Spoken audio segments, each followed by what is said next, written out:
All right, so we watched that vent stop, and here goes the static fire of New Glenn ahead of its second launch in just a little bit. Wait, D? What? What? This already happened. It happened last night. We kind of missed it because we thought, oh yeah, they're done for the night after that abort, and then yeah, so a little behind. We'll get you caught up on that. We'll get you caught up on HTV and some spicy things that SpaceX has been saying, and of course, the beautiful new renders of HLS on the flame trench. Roll the intro. And here we go.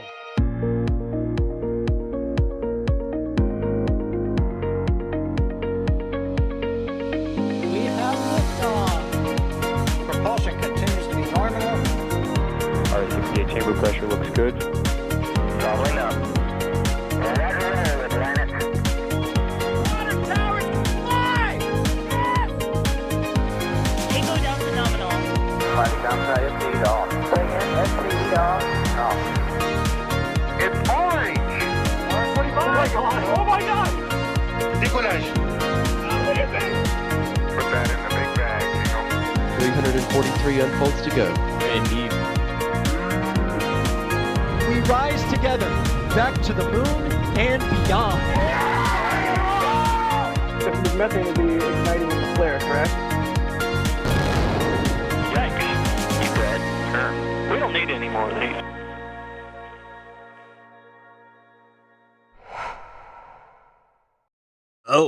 Hey, how's it going, everybody? I'm EJ _SA from Twitch. Yeah, you just caught me here reading. Ford, trucks, space shuttle.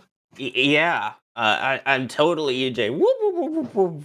What do you think? Like my Halloween costume? I'm EJ from the Flame Trench. But in actuality, as you see on the bottom there, I'm Sawyer Rosenstein. I'll be your host for today's episode of the Flame Trench. And boy, do we have a spicy one. Now, I don't know if I really look like EJ, but I will make sure that I introduce him in the show first. So, of course, I'm not alone. EJ-sa! Wait. That wasn't funny. This is like a copy-paste of... Are you sure you have two different images on here, Kevin? I don't know. Maybe for the cold open, he had 3 images on there when he didn't mean to. I mean, I even grew out the beard to go with glasses. I got the shuttle owner's manual. You look great. Yeah. You want me to go get here? Hold on. Hold up a second here. Oh, we're going to make this legit, chat. Yeah, no, we're making it good. Where is it? No, that's... Riveting internet television. Yeah, I know. Isn't it great? Isn't it great? All right, here we go. Yeah, all right. All right, double boxes. Let's go. Yep, see? Here you go. Look at that. Dare you to spot the difference? Insert that office meme. The same image.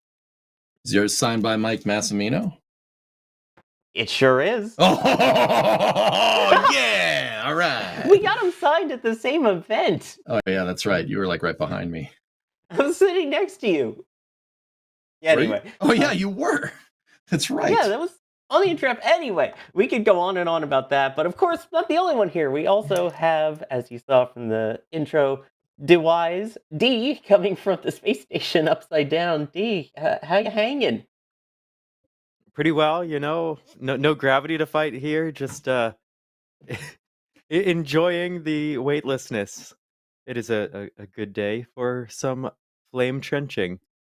It really is. This is I think this is going to be a fun show. That is absolutely for sure. And then, of course, we have Alejandro Alcantara Romero, who will be joining us as well. What the heck? Spooky. Alex, what are you? Are you Vandenberg Fog? Can't see you. I am the soul of all of the rockets that never debuted. Oh, Ares 5, scary. I'm also the soul of the forgotten landers, I guess. Yeah, let's get this on the road. Hang on, I need to activate my lights. There you go. Anyway, I'll take these off so I can actually see. As always, if you have questions as we go throughout, tag us at NASASpaceflight, at NSF, and join us along in this trench of joy here. So yeah, by the way, NASA spaceflight official is saying do metal Alex. So we'll see if we get metal Alex later. But for now, we have a bunch of fun topics to talk about today, and let's get things started with some ISS stuff and some ISS news. In that we have a new vehicle docked or berthed technically to the International Space Station. That is the Japanese HTV-X vehicle. This one in particular, the Japanese HTV-X1, that launched just a few days ago from the Tanegashima Space Center in Japan on October 26th UTC, October 25th Eastern time, time zones and stuff. This one's really cool. Besides the 7th ever flight of the H3 rocket that you see there, this one is super upgraded from the original HTV, which stood for H2 Transfer Vehicle, which I don't know why they didn't call it H2 TV. And now this is H3 TV. But anyway, that's besides the point. I'm not from Japan. I don't get to name those things. So that was berthed to the ISS a couple days later. But this vehicle, the more I was learning about it and watching the streams and everything, the more I was like, this thing is a beast. It is capable of carrying 6,000 kilos or 13,200 pounds. It's got the pressurized segment, of course, that docks to the ISS. It has other additional storage to go with it. It is able to deploy and will deploy CubeSats. And in addition to spending 6 months on the ISS, now these cargo vehicles are usually a month, 2 months, sometimes a little longer, spending 6 months on the ISS, it will then undock from the ISS and then has an additional lifespan floating around as basically a science platform for a year and a half. This is so cool to me, the fact that it's an ISS resupply vehicle. That D is obviously there right now. I'm sure you can see it out the window, right? Yeah, it's right over there. It just got here, the other morning. There was a Starlink launch right around the same time, just shortly after it was berthed here to the station. So of course I missed that Starlink launch. I was watching it be berthed. Yeah, a little busy up there, I see. But Hey D, I got a question. Yes. If you're like at the ISS, why isn't your hair like floating around? It becomes a lot to deal with, so I have it tied back, of course. Oh, okay. Yeah, that makes sense. Yeah. Yeah. No, all right. No, I got you. Yeah. Mm-hmm. It was floating during the pre-show. It was? It was, yeah. Before you joined, it was floating, so that's why D tied it up. Oh, yeah, okay. Yeah, no. All right. That makes sense. But yeah, anyway, I mean, this vehicle just blows my mind, the engineering behind it.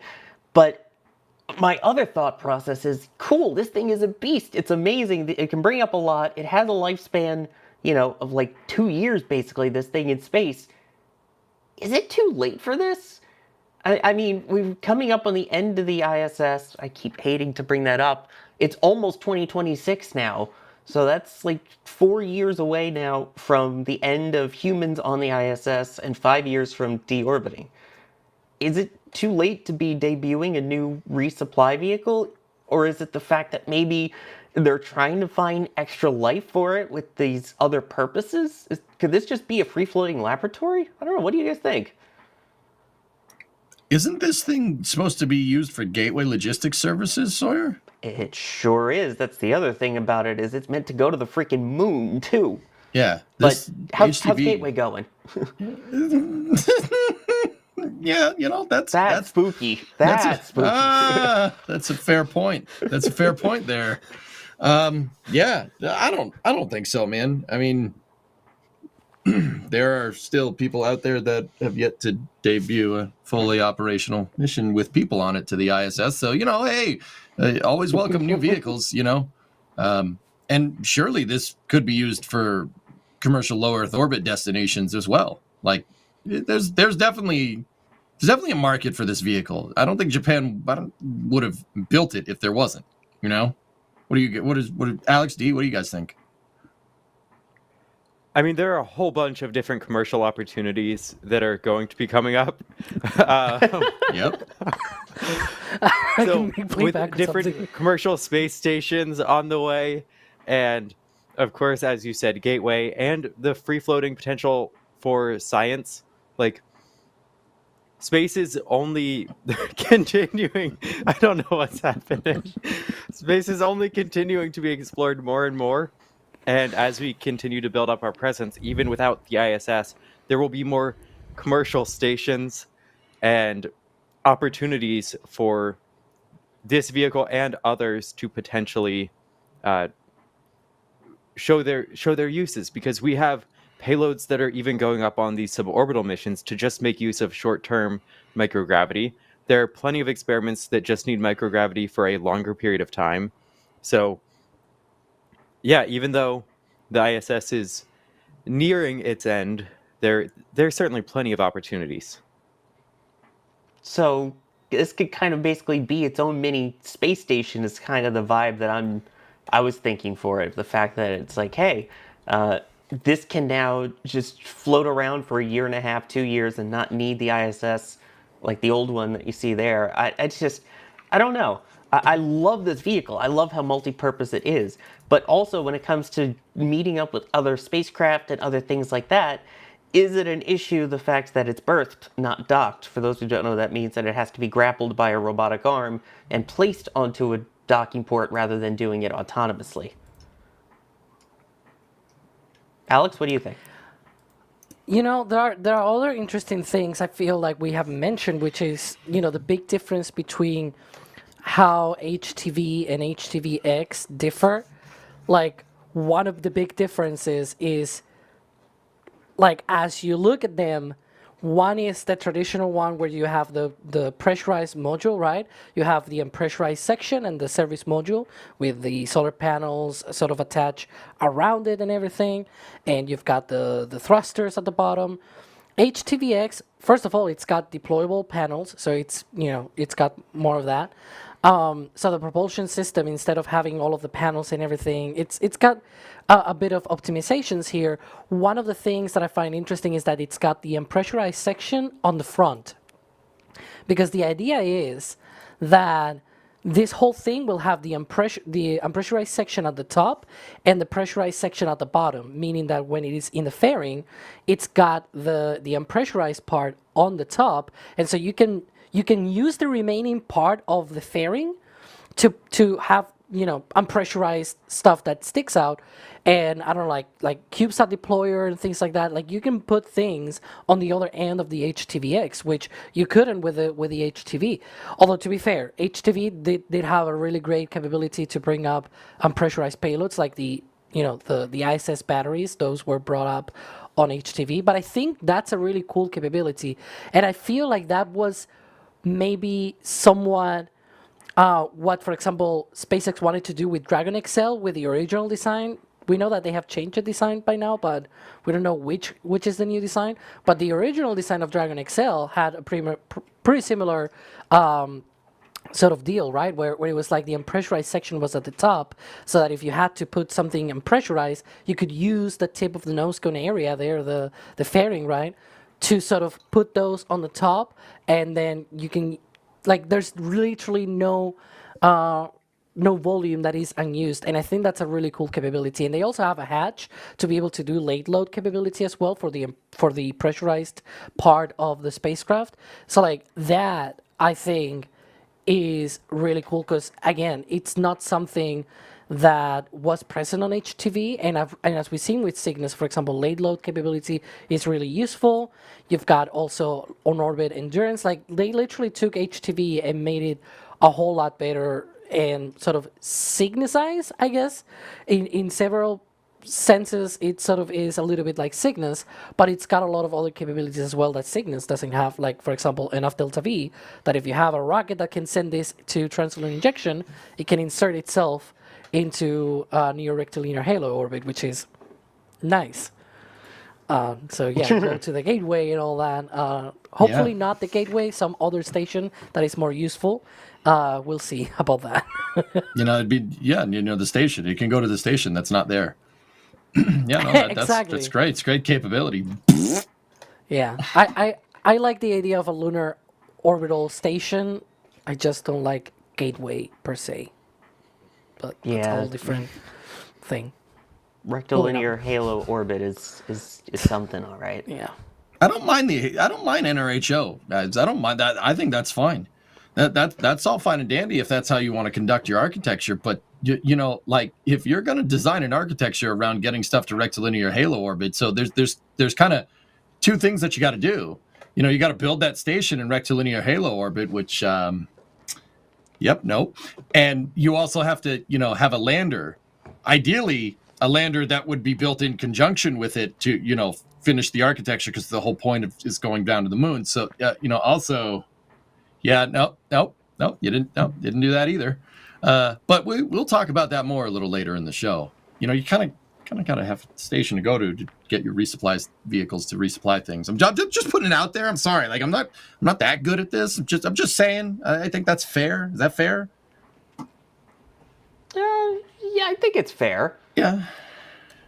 I mean, you kind of want a station to go to. Yeah, you kind of need again, that. That's part of my worry with this vehicle is it's great. Like Alex was talking about the extra capabilities and things, but most commercial stations right now aren't really using robotic arms anymore. And then also Gateway is gatewaying. So I think Axiom is planning to have one, and maybe Starlab. Yeah, I don't mean to be mean, Alex, but Axiom's planning to do a lot of things. Well, yeah, okay. I don't mean to be mean. Apart from that, there's Just also saying. like for example, part of Starlab's whole deal is they're gonna have Cygnus, for example. So they have a robotic arm, but they're not gonna be using that on Cygnus, because actually what they're doing is they're sort of introducing docking capabilities on Cygnus. Who's to say that you cannot do that with HTV-X? Like, Yeah, that's fair. and may I argue one thing? The Japanese know how to build robotic arms, because the station, we talk about the Canadarm, but it also has a Japanese robotic arm on the Kiba module, which could in theory also be put on a different station. Sugoi desu ne. Hi. Here's our arm, and here's our spacecraft. Please, buy I our gift you my space arm. supply. Instead of giving them a hand, I guess. Yeah, give them a rotary joint. I don't know. Yeah. Anyway. But yeah, I really want this to succeed. Also, I saw someone in chat saying that over time, every vehicle becomes Cygnus. And it's kind of not. That's part of EJ's certainty principle. The EJ certainty principle consists of two parts. Oh yeah, that's right. They're probably trying to get me to share this. So okay, EJ certainty principle. Two things. So first one is that on a long enough timeline, everything becomes Cygnus. Okay, Cygnus is the alligator or cockroach of spacecraft. I prefer alligator because alligator's cool. Like, it will eventually convergent design. Everything will just be Cygnus. Okay, it's all Cygnus. Isn't that the crab? Yeah, yes, the crab. That There you perfect. The second one is, on a long enough timeline, everything is shuttle-derived, even Cygnus itselse. Yep, EJ certainty principle. It's like Berger's law, but with spacecraft architecture, you know. It's based on the multi-purpose The MPLM. logistics module, I think. Exactly, which means it's shuttle-derived. And that also means that the shuttle was slowly turning into Cygnus. Gateway is also shuttle-derived because the Gateway modules are based, like they are literally from the same... The ISS, you could say it's also shuttle-derived because it's also from the same manufacturer. And Starship is also... And Starship is very much becoming a gigantic Cygnus. Yeah, with Dragon Eye and everything. See? I mean, yeah, you're right. Dragon Eye was tested aboard shuttle STS-134, I think it was. See? That means Dragon's shuttle-derived too. Oh yeah, Dragon's very much shuttle-derived. I mean, Starship is shuttle-derived. Shuttle used COPVs. Starship uses COPVs. I guess that's shuttle-derived, right? Anything that uses COPVs, the shuttle program is what gave that to us. Just saying. EJ certainty principle, it's a thing. Yeah, I loved it when Ship 36's explosion happened and they talked about the composite of rapid pressure vessels, and people look at the word composite, and given the recent events in certain seas out there, people thought, oh, this is just a radical invention from Elon Musk, and it's like, yeah, the space shuttle had these 40 years ago. Thank you. Yeah, But anyways, 1978. Yeah, good call. like, anywho. So yeah, that's my certainty principle. Everything will eventually become Cygnus, and everything is shuttle derived on a long enough time scale. Yep. So Apollo is shuttle derived, right? Yes, that's correct. Yeah. Yeah, that's course. how that works. He used hydrogen, right? So it's Yeah. shuttle See, derived. Yeah. Alex gets it. He's a pretty smart guy. I'm just saying. So then is Tiangong shuttle derived? Or would that be Buran derived? Well, Buran is You know- shuttle derived. Just saying. Well, I have to wonder if like some of the Dragon Eye systems inspired or taught lessons to like Tesla engineers folks for their vision and driving capabilities. So are Teslas shuttle derived? Well, isn't Dragon Eye including lidar? So Dragon then Eye's it's lidar not- based. Yep. it's- They Yeah, used it's to not be. Tesla. Tesla used to be, but then they like moved away from it, right? Yeah. Yeah, there's a whole thing about that, D. The lidar versus like relative navigation for like autonomous vehicles is like. Oh, I know there's a controversy that I'm Yeah. not going to begin Yeah. to step into. All right, Derived doesn't mean it stayed the same, but if it was at one point a part of a system, and then they moved towards the full vision, that system evolved into full vision. So even if it doesn't share any common anything with shuttle, could we say it's shuttle derived? Yep. Somebody saying John Young is shuttle derived. Shuttle. No. Let's be real. The shuttle is John Young derived. There you go. There you Let's go. be real. yeah, John Young is the Chuck Norris of spaceflight. Yep. My all-time favorite astronaut, and it's not even close. The guy's the real-life Jeb Kerman. Okay, so Moldy, I saw your comment. Yes, the Tiangong space station does use the IDA form and whatever, and shape and all that, but it comes from the Buran spaceflight program, because it was actually from the Soviets when they made the Buran space shuttle that they had this androgynous attachment system, which comes from the Apollo-Soyuz test flight program. So it's like, that's how far back this thing comes. So yeah, I guess Tiangong is Apollo-derived, maybe. Which, in terms of arms, by the way, Mick Ronald was asking, does the Chinese space station have a robotic arm? Yes. Yes, it does.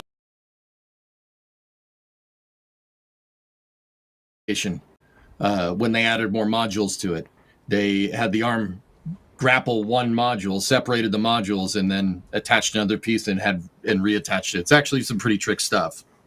Yeah, because it's a lot easier to. It was just like a mirror. The only difference is that they had a very specific arm for that, but it's a lot easier to dock the module to the front of the station, and to put it on the sides. What they would do would just take the module out with the robotic arm and just attach it to the side. Mir did the same thing with its modules. Which, it is worth noting, by the way, there was a launch today to the station, in fact, with 3, what term do we use? Astronaut, taikonaut, spacefarers. Taika to the Astrocosmonaut, Tiangong station. Thunder Cougar Falconbird. Yeah, I'm on Jonathan McDowell's camp here. I think that other than cosmonaut and astronaut, I feel like it's like if for every single different country you're gonna choose a different name, it's like it just means astronaut. It's that. It's I don't know. Well, in that case, Shenzhou was derived. The whole capsule was derived from Soyuz. So better. does that tie back into shuttle derived? I'm sure it does. But yeah, that launched Yeah, today, the by the way, docking with 3 people and docked to Tiangong space station. So there's now 3 more people in space, by the way. Fun fact. Sweet. Yep. Yeah, 13 chat. now. That's not Long March 5. Okay, that's a Long March 3. Okay. Now, Long March 5. Wait, Long March 5 shuttle? No, No. Isn't Long March 2? No, it's a Today 3D. it launched on Long March 2. What did? It's the 2F, right? Oh, yeah, Yeah. you might be right. Yeah. Yeah, Kevin this said is long from today's launch. January It was 3. the 2F. What about short September or short February? But have you seen what they did? Hang on, because it's about to happen. When it lifts off, they did a moon transit. Yes. There we go. It was actually impressive. Here it comes. And the clear pad the looked a little- tower. Kind of All looked the a little panels broken intentionally there. falling off. Yeah, all of the panels and everything for protection. I had It's meant to do that, this. by the I'm way, so weirdly. excited. But then again, China doesn't care about dropping stuff. Yeah. Here it comes. Oh. Wait for it. And now they punch in. Actually, they changed Yes. There you go. That is a great shot. They were off by a little bit. Their data from flightclub.io might have been slightly off. They might I have joke, their but that's own- what powers in the next spaceflight app, by the way. That's the data that powers the ability to see the actual trajectory. Anybody knows what next space flight?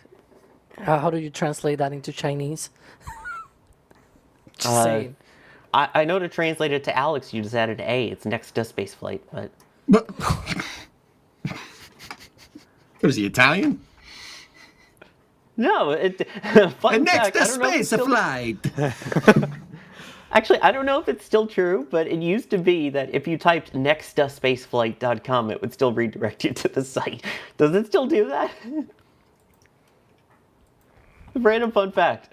I don't know. Everyone needs to go to their browser and check it out now. I don't. Yeah, no, I don't know if that happens, man. look at He's so pissed. Oh, I don't know if the redirect works anymore. It used still to. does. It still does. Oh, it does? Yeah. You think they did that because they were like, "Hey, we're going to the moon," by the way, on the stream, or just it was cool? I think it was just cool. I mean, Max and Dee have both gone out and got some really cool transit shots too. Because I know this comment that I'm just about to make might stray a little bit beyond what we were talking about HTV-X and things like that. But I think they've already put together their next 5-year plan. You know, the whole thing of we have our 5-year plan and here's where we want to do and all that. And I think they include, again, their commitment to land on the moon by 2030. And they say they are on track for that. Yeah, with recent drama, I think that was really interesting. I didn't even think about the political implication there, or the hey about that moon return thing. But we will get into that. Not the politicky part, but the update on the SpaceXy part. So we will get to that. But yeah, so Japan is attached to the ISS. China attached to their own space station up there. So good news all around for that. Also good news is the amazing support that we've been getting from viewers like you, so that we are able to do what we do. See, I'm on it, Kevin. Charles Pope, thank you for becoming, upgrading to Red Team member. And that is different from Space Pope, with their somehow usual $50 super, saying, bless this hallowed trench. On this hallowed eve, we bless this trench. Hopefully with no gators in it. We'll explain that in the next topic. Brian Sim, thank you for becoming a Pad Rep member. The random person, Mom, there's an EJ under my bed. I'm scared. But why? Wait, why am I the boogeyman? Because there's two of us, I think. I don't know. Just when you thought there was one, there was two. Although somehow one has the New York accent and one has the Boston accent. Hey, I don't know what you're talking about here, Soy. All right, I don't think I talk like that. All right. Yeah, I don't know how you talk like that when you Oh. talk about your cars and stuff. Oh, whoa! What the heck was that? What were you trying to? Were you trying to sound like how I normally sound? What are you doing? Yeah. Oh, I know your real voice, man. I know your real voice. I don't know what you mean. I do not recall these events at this time. That sounds like a threat when I say that. I know your real voice. Watch out, EJ, I'm coming for you. I know your real voice. Whoa. Look at this guy here making threats or something. Oh, boy. Methane subcooler. By the way, before we even started on this topic, I have to point out, saying this trench is shuttle-derived. Before we talked about how everything is shuttle-derived, methane subcooler was already ahead of the game, which are methane subcoolers shuttle-derived, by the way? Well, that's a piece of GSE. Where the EJ certainty principle really applies to spacecraft architectures only, not necessarily ground servicing equipment. I mean, Think about how much ground service equipment was like related to shuttle. It has to be shuttle derived somehow. with a couple decades, maybe it'll become also space hardware.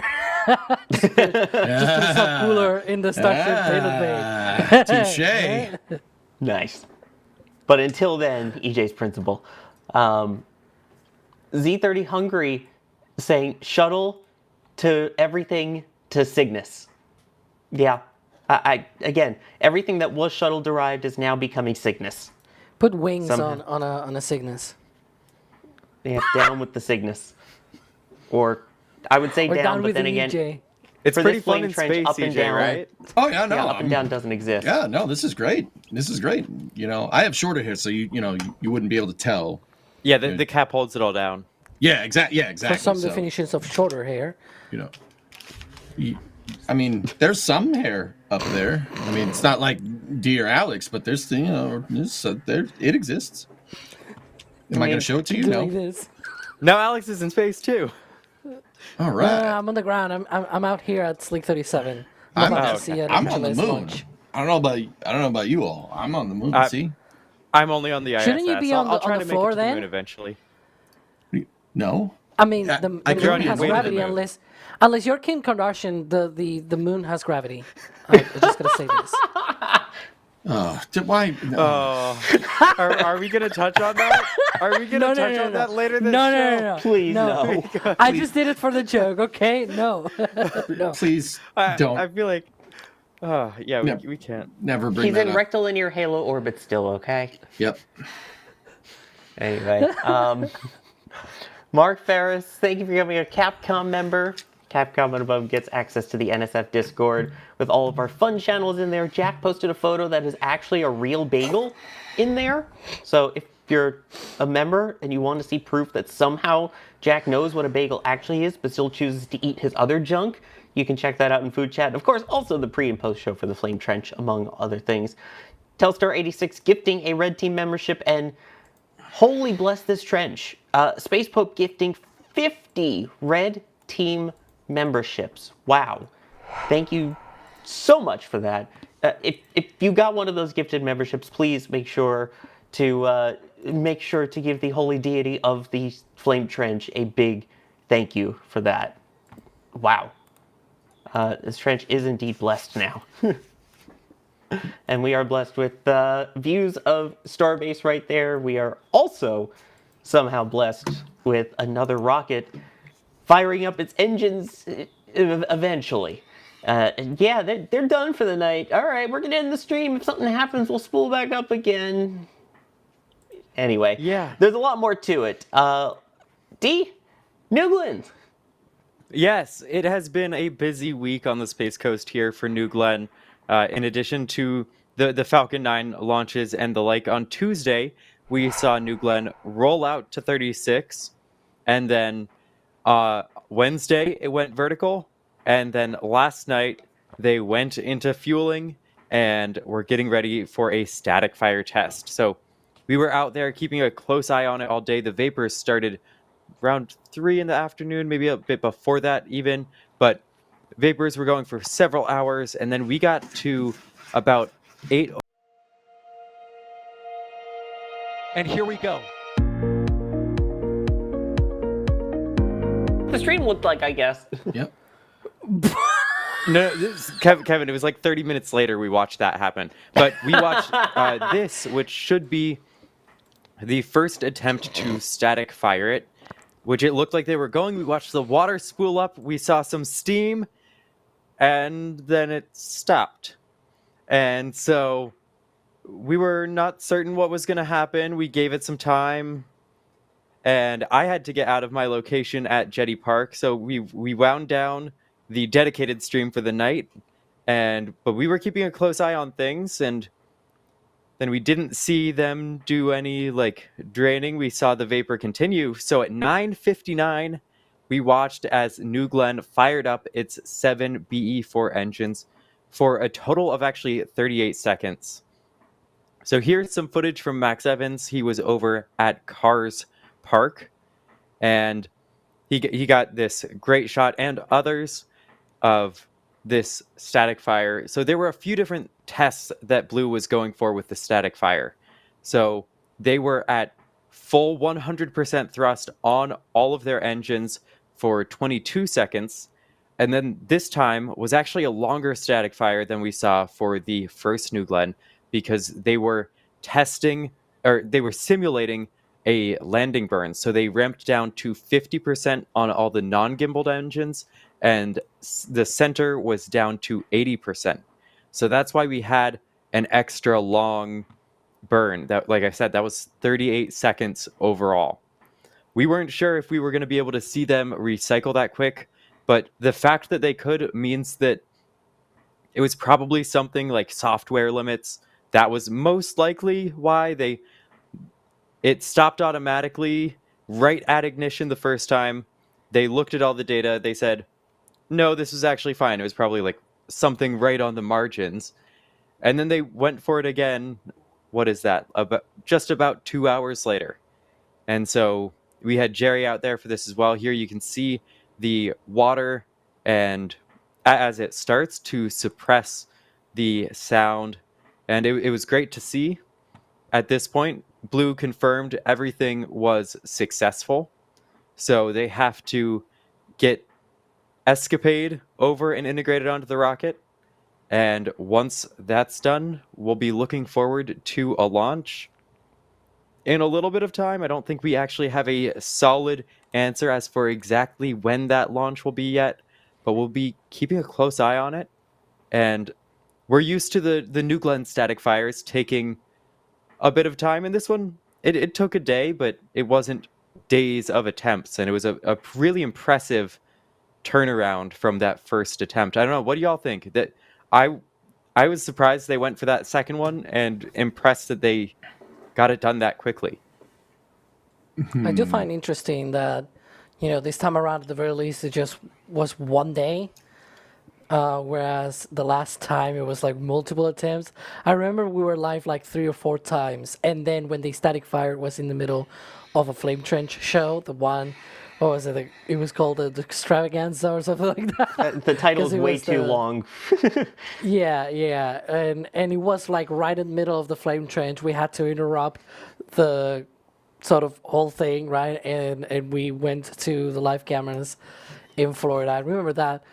So yeah, like the comparison of how we went live multiple times last time around, and here they rolled out on the 28th. They went vertical and everything, and then on the 29th they did the static fire test. It took 2 tries. They went vertical on the 29th, and yesterday the 30th was the static fire test.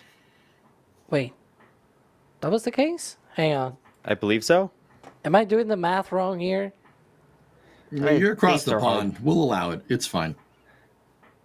Yeah, you're in a totally different time era than us right now. We don't enter our standard time era until Sunday. Chat, Alex is from the future. That's what we're trying to tell you. Okay, I may have done a wrong thing on Twist. Great. Oh, no. Anywho, We're giving you an out, and you could have just been like, oh yeah, time it's okay. zones. It's okay. So yeah, it was like one day they rolled out, the next day they went out and did the static fire test, which was my point. There was the gap, because it was rollout day. It was back to back. One day was the rollout, one day was going vertical, one day was static fire, if I recall correctly. Was it like that? Well, my point being, you're destroying my argument here that I was trying to make, that it was a lot faster this time around in the second campaign. Okay, there you go. I still think it was a lot faster. I was really impressed by how quickly they got this done. Like, this is their second orbital launch. And so now it's been 9.5 months since the first New Glenn. Based on what we had heard before, they were originally going to try for a lot faster paced of a schedule. Do y'all think... What do y'all think the gap's going to be like before the next one? I mean, I think it's all going to depend on if they land the booster or not. I know it's not a big deal. It seems like in the scheme of things, Jake, of course, agrees with me, but that landing is going to be crucial for them. They want to get that rapid reusability. The rate at which they are producing second stages is way higher than the rate that they are producing first stages, at least from what we've seen tested publicly, given the fact that we know that Glenn Stage 3 was already fired, and I think 4 is there, so they need these boosters back. That, I think, is going to be a huge thing in terms of picking up their cadence and getting them going. If that doesn't land this time, I think that sets them back and slows down 2026 a lot. Couldn't have said it better myself, man. I firmly believe they wanted to land that one on Flight 1, and the fact that they didn't really screwed them up. And sorry, you've said in the past they had a mishap report, and that speaks volumes. There was a mishap report on that Blue Origin flight. That speaks volumes. They got to land this stage, dude. They got to land it. You got a big problem if you don't. Right, and that's literally part of their license. Part of the launch license, just like SpaceX, is the vehicle will launch, it will do its thing to get to space, and the first stage will come back and land on landing platform Vessel 1. If it doesn't land, then that is a mishap again. Literally, per FAA definition now. Now, I will say, I think this one has far better odds than last time around. I was reasonably confident. I think I gave it a 50-50 of landing the first time. I think I gave it a coin toss ahead of that first one because Blue has so much experience with their new Shepard and the suborbital, and this is a different world of landing rockets when you go to the orbital class. But I think we have pretty good odds of seeing this successfully landed this time around. I thought it said don't tell me the odds. We talked about the percentages yesterday a little bit. I think I gave it 80% yesterday for landing, which, if that's optimistic, so be it. But I will let myself be optimistic here. I want to see more competition in access to space and more competition of these really massive vehicles, because New Glenn is a really big rocket. Yeah. For those who forget, again, that the fairing on top, which it wasn't the real fairing they used for the static fire, is kind of like a placeholder. Yeah, that's a 7-meter diameter fairing. The vehicle has a 7-meter diameter until it gets to the bottom, where it actually widens out to 9 meters. We are talking SLS size on this rocket. Is a big boy. It's chunky. So. It is a chunky rocket, that's for sure. But, I mean, that's kind of its goal, but to be able to land something that large has not been done. It has been caught something that size before. I catch crud for this all the time. It has been caught, not landed. So, Starship has been caught, but something this big has not landed, especially on a drone ship, not on land either. So, just an interesting note, and I should say landing as in this way from space. Let me clarify, because there's a million caveats there. And I'm sorry, Kevin, can we go back and rewatch that section again? Possibly. The New Glenn is a really unique rocket visually. And I think not enough people have a passion for New Glenn. It's a big lamp. The color Look of at the that. exhaust and the illumination pattern right there as it crossed through the clouds. That's something I haven't seen with any other rocket, and it has to, at least in part, be because of the dimness of the methalox, allowing whatever hot metals in the engines glowing to be a more prominent part of the light emitted. And so then it's directed a bit more versus if it's just the flame as a whole glowing and soot blocking the light from within the engine itself. You can also see that it gets even bluer as it goes up because there's less oxygen. Like you can see at the bottom of the exhaust, because there's still a little bit of unburned methane, right? These are fuel rich. I mean, most of the liquid fuel engines are always fuel rich. So there's like unburned methane there that burns with the oxygen in the air. But as it goes up, there's less oxygen in the air, so it gets bluer and bluer. And I think that's really, really cool. It's hot, but cool. Yeah. The reason why you get Sure. that color effect, and to build off of what Alex said, the reason why you're getting that color effect, Chad, is because of the oxygen-rich stage combustion. The engine exhaust is, sorry, I made a pun, but very, very warm, very hot, very hot. That's why you get that blue flame and not like a yellowish flame. Yeah, I You can mean, in hey, fact during get. Go ahead. I was Sorry. just gonna say, during one of the Starlinks, I was given extra puns as a goal reward, so they will be incoming. Sorry, continue. Yeah, and you can in fact get a similar effect with Kerolox engines if you run it very hot, right? On an oxygen-rich stage combustion cycle, if you run it in certain mixture ratios and things like that, then you can get also a blue flame just from a Kerolox engine. And there's this company out there called Launcher, part of Vast, which has an engine, the E2 engine, that runs like that. Like it's literally a blue flame on a Kerolox engine. So it's super, super cool. Obviously, probably not as blue as that, right? But it really is part of the characteristic of these. I guess the methane, because of its chemical characteristics and things like that, is just a lot easier. Like Raptor, for example, it also has more pinkish way of coloring, I guess, but still in that part of the color spectrum, if you will, right? So yeah. Yeah, Thank you, blue Alex and EJ, certainly for. Oh, go ahead. Sorry.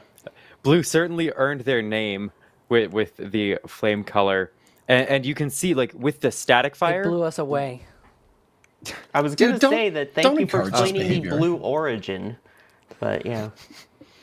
With the static fire, we don't get the blue color as much. So I'm assuming, and Alex, correct me if I'm wrong, that's because when the flame is interacting with the water, it is cooler, or other particulate in there are brought up to a higher temperature and they glow as a result.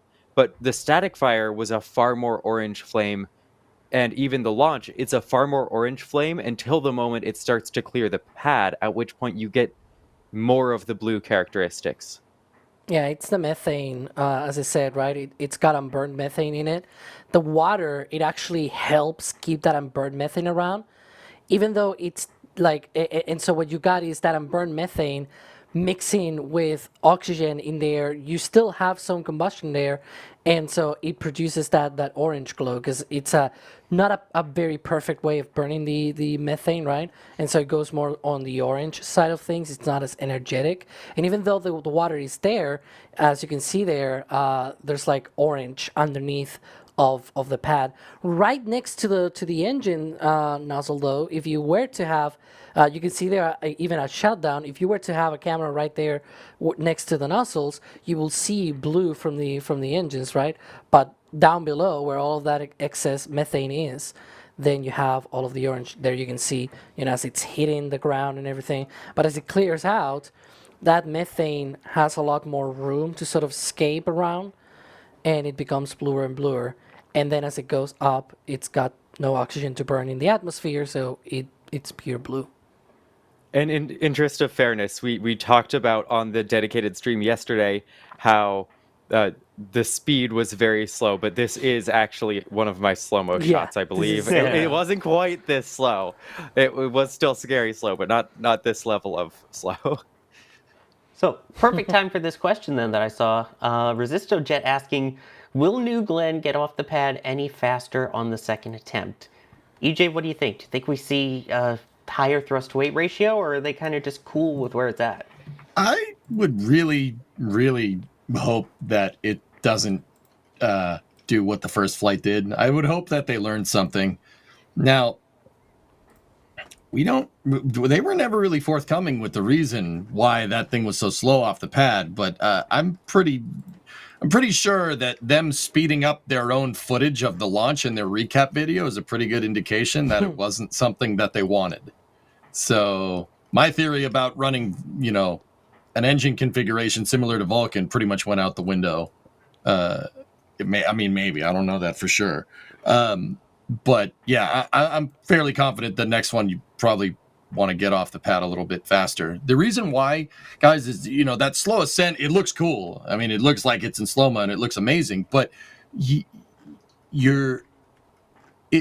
engines need to be able to push against gravity. So we're talking about something called thrust to weight ratio here, or TWR for short. If you have 1.0 thrust to weight ratio, that means that the force of gravity pushing on the mass of the rocket downward is equivalent to the force push of the rocket engines pushing it upward, 1.0. So it pushes. So that would basically just be hovering. All right. Obviously, if it's higher, and it was higher because it went up, right? If it's like 1.1, that's fine. But ideally, you want to use your rocket engines to be going up faster, right? And not just there to counteract gravity. If you don't, a closer thrust to weight ratio that's around 1, like maybe 1.05 or 1.1, you're incurring in rocketry what's called a TW. Yeah, dude, it showed up on the screen. That's actually pretty sick. You're incurring what's called a gravity loss. Can we make that gravity loss? Can we make that show up? Kevin? Gravity loss. Say it with me. No. All right, cool. He's just going to leave There it it is. Oh! Yeah, gravity loss. And now follow the bouncing ball. Gravity loss is it will very much hamper your delta V, change in velocity here. Long story short, it's not very efficient to just kind of sit there and go up really, really slow. The Saturn V did that because it had to, because the design was basically stretched to the very ragged edge of working. So the Saturn V had a slow liftoff. Blue Origin with a Pathfinder payload for Blue Ring up top, which is nowhere near the projected 40-ton capacity that Blue is shooting for, it should mean that it should have gotten off the pad faster, and it didn't. So something to consider. Sorry, I mean, that was a really long way of saying, yeah, I think the next one will be different, but there you go. Well, let's put it this way. It should be. Sorry. Yeah, they kind of have to at this point. That was extremely slow, and yeah, as you pointed out, not big payloads, and Escapade also not big. They're two tiny little satellites that they're going to be sticking on top. So if it's still slow with that on it, then yeah, that's a bigger issue. Yeah, so dude, Escapade. Go ahead, D. Combined, it should be about 2,300 pounds ish, but I'm not sure if we know what the mass. How much of is that in the kilograms? Pathfinder. About 1,000. Yeah. It's a little over 1,000, Alex. And so I'm not sure what the Pathfinder for that first launch was at payload mass wise to have that comparison. I think it was about the same, right? Like a ton or two. It was carrying just like the really core avionics and things like that. I would argue one thing that we really don't know if that was planned or not, right? So there are 3 versions, I guess. The first one is that they did not plan at all to have reduced thrust or anything like that. Second is that they did plan.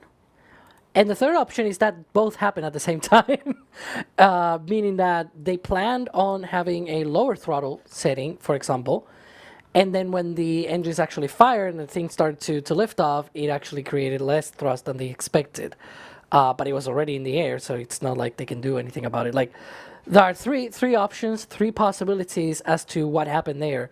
Either they not intended to do it, they may have intended to do it, and then maybe it was intended, but it was even more than they expected. Like, it could be all of those 3. In each and every one of those, you could think, well, the unexpected part of the equation, for example, if it was unexpected, then that's not great, right? But first flights normally do carry engines that do not perform entirely. Like, you don't want to push it entirely. You just want to get data, right? You want the mission to be as successful as possible. And it is true that the B4 had some experience already with 2 Vulcan launches before this first flight of New Glenn. But there might have been the possibility that they on purpose tried to slow down a little bit that thrust to not overstress the engine, right? It's a very new engine. There are 7 of them on New Glenn. So in that case, who's not to say that maybe something like that might happen on the second flight, where they still have lots of performance, lots of room for because it's a very tiny payload. It's not going straight to Mars. I'm just going to say that. It's going to the L2 point. And then the satellites will do their own Mars injection many months down the line. So in theory, they could still do the mission, even if they throttle down the engines on purpose. Like, I'm not so sure that it's just going to leap off the pad on this second flight. Like, it may very well be also another crawl, maybe not as slow as the first time, but we'll see.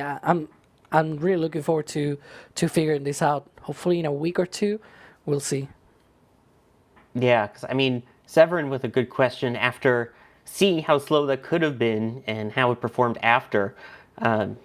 Do we think that New Glenn could survive an engine out? I mean, I feel like it would have to be, but that slow that went, an engine out would have probably been end of mission. Now, keep in mind, Sawyer, that's like 1.1 thrust to weight ratio off of the pad. The rocket, the first stage doesn't have 1.0 or 1.1 TWR on the entire uphill ride, right? Like you're draining propellants. When you're draining commodities, so LOX and LNG, like what they use, the stage is going to lose mass. It's going to lose what's called its wet mass. If you're keeping the same amount of thrust from the rocket engines and draining wet mass, your thrust to weight ratio is going to go up. So, I mean, I would say that an engine out capability would be okay, but it really depends on the phase of the mission, not just, will the engine come out? Will the engine out capability ruin the mission? At launch, if it takes off with 1.1 TWR, yeah, that'll be bad. That means it's going to do an Astra. I'm pretty sure we don't want that. But or worse. Yeah, exactly. Worse, I mean, Alex, let's be real. It's probably just going to go right back down. Exactly. Definitely don't want that. 1.1. Yeah, 1.1 TWR, you lose an engine, that's it. You just pack up your stuff and go home. If it were super heavy, 33 engines, and you lose one engine, even with a 1:1, 1.1 thrust to weight ratio, you're not losing that much of thrust. It will still be a really, really slow crawl, right? But it will probably not go below 1. I am sure, though, that it can still take an engine out. As you said, as it burns out the propellant, it gets lighter and lighter. So later into the mission, it probably can lose one engine, maybe 2 down the line once, because we have heard this multiple times that first flights, second flights, at the beginning of a rocket's history, right? They don't perform as the sort of stated goal, if you will, right? Because they always try to reserve some of the capabilities because it's the first flights. They're starting to learn the whole thing, right? It happened. I mean, this is not like a thing out of SpaceX or even out of Blue Origin. It happened in pretty much every single traditional flight, including the shuttle.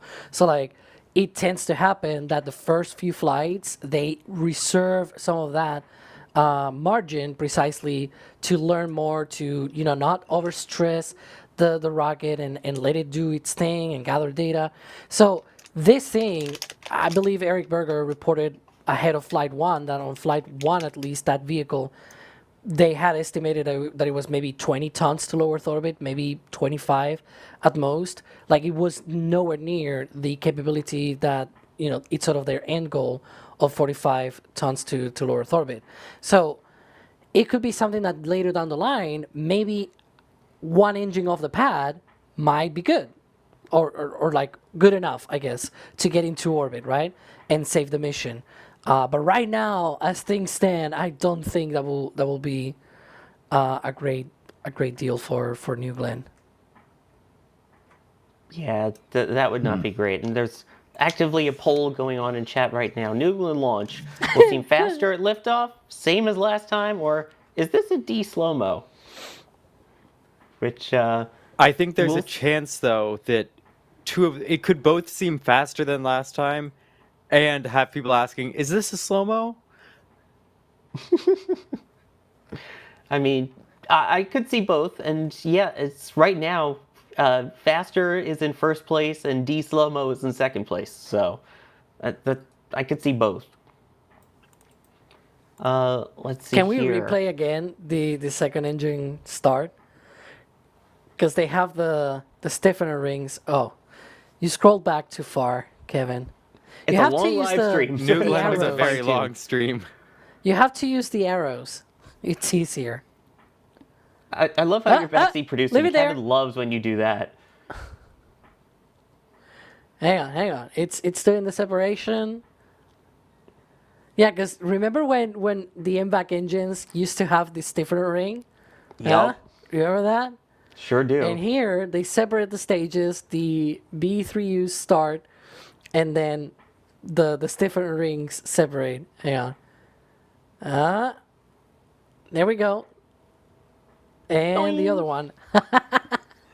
That's so cool.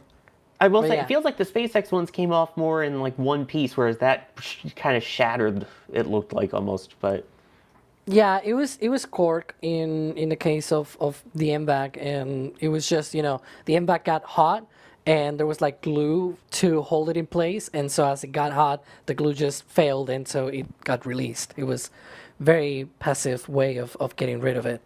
Speaking of which, because we're seeing these views, but then after this, we really did not see anything else other than the boosters attempt to do the entry burn.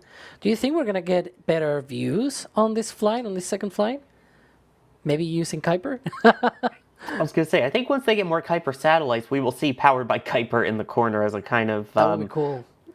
not so much a nod as much as a neener to SpaceX. I don't know how else to put it politely. But yeah, Yeah. I don't know. Dee, what do you think as our camera person? What do you think view-wise? So, I'm looking forward to this one way or another. Of any rocket to see at night, I will take a New Glenn at night. But now that we've had New Glenn at night, I definitely want to have New Glenn during the day here. And regardless, this is such a spectacularly large rocket that we're gonna get some great views here. Yeah. Sawyer, I think I think that the views are probably going to be the same. Personally, I don't think we're going to see much. Look, it's no secret that we talked about this, dude. It's no secret that first flight went wrong. It didn't go right. It didn't go exactly how they wanted. Let me put it that way. It did not achieve their goals. They were trying to land it. They didn't land it. And if you're not achieving your goals, right? Cameras and optics that gonna probably fall to the wayside if I had to guess. Like, it's fine and dandy if the cameras work, but if the rocket doesn't work, you got a big problem. So I don't think so. I don't think we're gonna. I think the views are gonna be pretty much exactly the same. If you want my honest opinion. I feel like, though, part of the thing that people forget is, as beautiful as these views are for us, a lot of it is engineering views, too. It's to be able to then look back and see things from the launch from an engineering perspective. I'm sure there's also other engineering cameras that we might not see, like how SpaceX accidentally used to be able to hack in and see the ones that were looking inside the propellant tanks in some of their earlier flights. Mm-hmm. Yeah, like you said, they're engineering cameras, so there could be lots of views from last flight that we would have seen if it had landed successfully. And so they might have views up until whatever points, even if they weren't provided to the live stream. And based on the success one way or another, we could have gotten more, or we could have gotten the CEO very happily tweeting out footage that was otherwise not on the live stream. Like, I'm sure there will be views. I think we're way more likely to get extra views if there is a successful landing, even if they don't come on the live stream, because they might want to protect that. And regardless, we will be out there getting our views. Yeah, Blue Origin tends to be a little more private with all of their stuff until after it happens, as opposed to SpaceX, where it's more, hey, watch us do stuff and watch us blow stuff up too, or post videos of how not to land an orbital class rocket. Anyway, let me let me thank some people here because we also have some Newgland questions in the support queue here. First off, while we're talking about it, Telstar86 with the 2 pounds asking, do you think it'll be another night launch? I hope not, personally. I mean, I think it has going for it, maybe, that it's going out to a different orbit than what we saw last time for their block of concrete, basically, for their Pathfinder substitute. I really hope it's a day launch, but who knows? I do Alex, wonder we don't have why. any word, do we? I have no idea. We'll probably find out first through notices and things like that. But I do wonder why their first launch was a night launch, because technically, because the Pathfinder payload that they had, right, it was sent into a medium Earth orbit, and one of the things that was interesting to me at the very least was the fact that they had a night launch. Like, do you really need a night launch for this? It's not like your target orbit is gonna, like, is it really dependent on like the Well- sun or something like that? I don't know. It felt weird to me. I think they might have gone for a night launch specifically because they didn't have any sort of specific thing they needed to reach. Like, if they had to reach a trajectory, then that would be the determining factor for the time. If they don't have a trajectory that's super specific to reach, Yeah. then you start considering, okay, how much of an area of roadblocks do we have to have? How many people can't work while we do all of our hours and hours long ops? Because for any of these rockets, there's a large area. We talked about it with Starship. We saw the exclusion areas there, the different paths that are affected in different ways. So launching at night, I mean, there's less planes to contend with. There's less people on base who are having work days interrupted. So See, I'm seeing a I lot guess of we people wait and see. I'm seeing a lot of people in chat and even in our back channel, precisely talking about the airspace and things like that. But lately, one of the things that's been happening, and I guess it's a benefit of Falcon 9 only, I don't know, but I've also seen this with Atlas 5 and Vulcan, where if it's not going technically northeast, for example, the launch, then the area that they close is actually just straight to the east. They don't close the north. And the reason for that is because the approach to Orlando for northbound from the east coast comes from the northeast. So if you close the airspace there, all of the planes have to sort of, squeeze around all of that and have to take a much larger route. And so that's one of the things that we've seen recently, even with Atlas 5 and Vulcan, which, to be fair, they don't have all of the newer stuff of the automated flight simulation system and whatnot that SpaceX now uses on Falcon 9 and Starship and all that.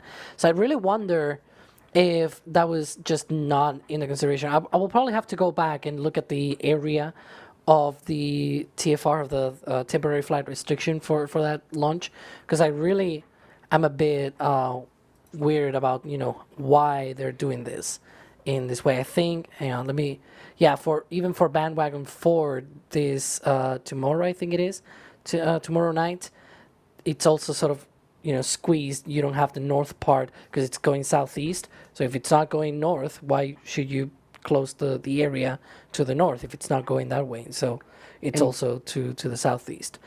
So I hope that at very least this launch gets the daylight treatment, and that we see it in daylight, and we're able to sort of compare visually what nighttime versus daytime looks like for New Glenn. And maybe we get also a landing on Jacqueline also in daylight. We'll see. Yeah, which, by the way, does that affect the port at all? Because for those who don't know, LC-36 is pretty much the very tip of Cape Canaveral Space Force Station. Once you get beyond that, you're right near the port, which is one of the busiest in the United States, if not the world. It's home to a tie for the largest cruise ship in the world at that port. Does that play any role in it? Especially given that if they're targeting currently the 9th, that's a cruise ship day. Well, we've had cruise ships effect launches before, and we've had the sort of cutoff where the ships have to take a turn to the south to avoid hazard areas. Here we're taking a look at Dave Limp's tweet from last night after the BE-4 is lit up, confirming the success and going into detail on the sort of methodology and what they were testing here with that landing burn. Yeah. I wonder if that would have an impact. Again, it's just the location of things for me there is interesting. Because obviously, yeah, it closes pads that are around there. And at that point, there are absolutely a lot of areas there. But I think it's right on the edge of the exclusion zone. But yeah. And interesting. Also, just going to say, since Alex got to do it the other day when he said he called it for the S-turns for Starship, I called it on the testing when it looked like it throttled down. I said maybe it's because they were simulating the landing. Yeah. Oh, it feels good, Alex, to do that. I get why you wanted to. You've heard of Sawyer flexes, but This Sawyer is not the told you TFR so? though. This is the water side of things, the broadcast notice to mariners. Yeah, and this was for Flight 1, by the way. Yeah, Flight 1. If we scroll down a little bit on it there, you could see There. the port. Obviously, that little cut in it is the port. So it's But yeah. close. It's very close, but it's not in it. But if you turn a little bit to the north when you're leaving, or if you keep going straight east too far, yeah, then we get range violations. Drunar, if New England lands, will Elon welcome Blue Origin to the reusable orbit rocket club? There's a throwback there. Nice. That's a throwback. Wow.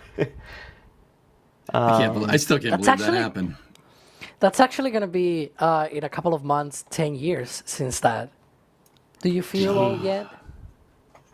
I was Nah. already old. Thanks. Don't worry, Father Time's coming for you too, you youngin'. I know. I'm you for Halloween. I get it. I can feel the oldness. I wasn't talking to you, but damn, man. Damn. Wow. Ow. Sorry. When you get a New Yorker and a Bostonian together, you know their friends win. Man, if I spoke to you in my native tongue right now, I'd get banned off the internet. I'd get canceled so fast. But because you would say that to my face is also why we're friends. Of course, that's how we communicate, man. Yeah. Somebody talking about native language? No, silencio. Hi. Cállate. But yeah, so we had that information of what they were doing there with the engines, which I think it's very clearly one of the problems perhaps of what they had on Flight 1. Dave Limp mentioned, these interactions between the plumbing for the engines that are lit versus the ones that are not lit, right? And how there's stuff going on there. I wonder if that was Pogo, Bogo? Just saying. Wait, No, say that it's- one more time, Alex. I was Pogo. talking to Chris B. What was Pogo? Okay, so Dave Limp made reference to the reason why they did the shutting down of the engines was to characterize the interaction on the plumbing between the engines that are lit up still and the ones that are shut down. And one of the problems that they had was during the re-entry of the first booster, it did not light up correctly, and apparently they did some work on that related to the bleed of, so like engine chill when they chilled on the engines and things like that. So I do wonder if there was something related to that, but also something related to, how the plumbing reacts to, having to relight the engines as you're coming in at hypersonic speeds through the atmosphere. Like, there's probably a lot of interactions there and vibrations, and I don't know. But it did sound like that characterization of I don't know, it did sound a little bit like when SpaceX tried to do that with Starship as well, because they broke the plumbing, right, on Flight 7. I don't know. But I wanted to... I mean, they said that, maybe, dude, but they said that it was an engine bleed control system, right? Like, that they said that it was the engine At least chill one down? of the things. Yeah. 'Cause like propellant there were management stuff. I mean, 7. maybe. At least according to the FAA, there were 7 things that were changed, things that essentially they identified as sort of part of the cause for the booster to fail. I mean, it didn't even got to the landing part. It failed during the reentry because it was not able to produce enough thrust to be able to slow down, and it broke apart. So, yeah. If they're also trying to test the other things and get data out of that, not just the engine chill part, but also the interactions of plumbing and whatnot, I'm really curious about that. I really wish Blue Origin were like, this is what happened, instead of, we're trying to get this sorted out, we'll see what we do. Right? I don't know. It kind of feels like that. And for the people without that any more. don't, yeah, for the people that don't know, Alex is talking about pogo oscillations. So that means just with rockets are really loud. There's a lot of stuff that vibrates. It literally, I mean, And pogo, it's a pogo really, stick. yeah, it's really easy to hit a resonant frequency and have something shatter. Like if you guys have ever seen like a resonant frequency of like a glass, The like glass. there's a pitch, it'll just shatter into a bajillion pieces. It's really easy to hit these resonant frequencies with rockets. That's why rockets go through a lot of vibration testing, where they basically expose it to all different types of frequencies of vibration. So like, really, really, really like high frequency shaking and then really low frequency shaking to see what breaks. The thing is that that's hard to simulate. It's hard to simulate. I mean, unless you're static firing or flying. Flying is the best way to test it. I mean, we saw SpaceX bear the fruits of that labor. And Blue now too, if what you're saying is right. But yeah, just in case anybody didn't know what pogo was, it means something shaking inside of the rocket and it broke. And if you allow me like 2 minutes, bit of physics, very simple physics. All right, you're I'm in a timing you. swing. You're in a swing and you're sort of oscillating back and forth, right? That has a natural frequency, a frequency of the motion by nature of the materials of the swing, the wind blowing on you and all. Like there are certain things related to that specific material and the specific. So the same thing happens with atoms on or molecules or whatever on different materials, right? So this is very hard to simulate because you really need to have a really good characterization of the materials and the way that those materials interact with each other. And those interactions are really, really complicated. We're talking about microscopic interactions here that they need to get to. And so it's a really complicated problem. Dude, 42 seconds. I said 2 minutes and it's less than 1 minute. Now you have Yeah. to talk on your own for another minute 20 seconds before we come back. I'm not going to do that. But yeah, it's a very specific part of the whole vibration problem and everything with rockets. Pogo is just in sort of the longitudinal direction, like we see here on the fairing, right? From bottom to top, that is the kind of oscillation that you will have. You also have oscillations in other directions and whatnot, but Pogo in particular is that, and it is very important because normally your transfer lines run through the length of the rocket, and those are mostly the ones that are usually at fault and also get affected by these kind of oscillations. Yeah, they are red E. That's a pun, yes. Sawyer, I feel like there's been a lack of puns this stream. Oh, I'm aware. I'm saving up. I don't thought, worry. didn't you like specifically earn them? I'm for, saving up. for I got today? 5 extra. Yep. Oh, From one oh, of the from one of the Starlink streams the other night. That was one of the goals, and the goal was met for me to do a whole bunch of puns. Don't worry. Well, the nice thing is, once this rocket finally does go on its second flight, we will either way be able to say blew up. Because either it blew up or blue went up. How's that? You're stealing my pun from earlier. No, that was the origin of blue in the engines. That was blue origin. This is blew up. Blue engine for? Well, engine 4 going up into space. That's what engine's for. But if you want to know when when all these things are happening, keep an update on the latest space news, get some information about stuff in the shop, get some behind the scenes from all the team members here at NSF. Don't forget, you can check out the Rocket Recap, which is our newsletter here at NSF. It is free, and we don't spam you with stuff. We just send you a nice little neat update of things going on, things coming up, and it's really cool. It's a fun little way to stay updated on everything without having to keep track of all of our 24/7 cameras all the time. So make sure you subscribe to the newsletter. I'm sure the link to that will be blasted many times in the chat right now. And so, yeah, that way you can get your news to the letter in a newsletter. Help, I'm stuck in a pun factory. Why do we enable the puns?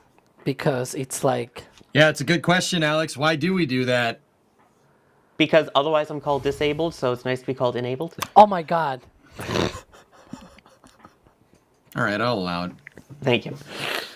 Anyway, Mighty Don Don, thank you for gifting 10 Red Team memberships. If you got one of those gifted memberships, please make sure you give them a huge thank you for that. Drew Nar saying 1-to-1 thrust to weight ratio equals 100-meter rocket going through the gate. Yeah, just take your rocket for a rocket for a walk. Walk Roasted alligator. So you're punning too much, and now you can't even speak.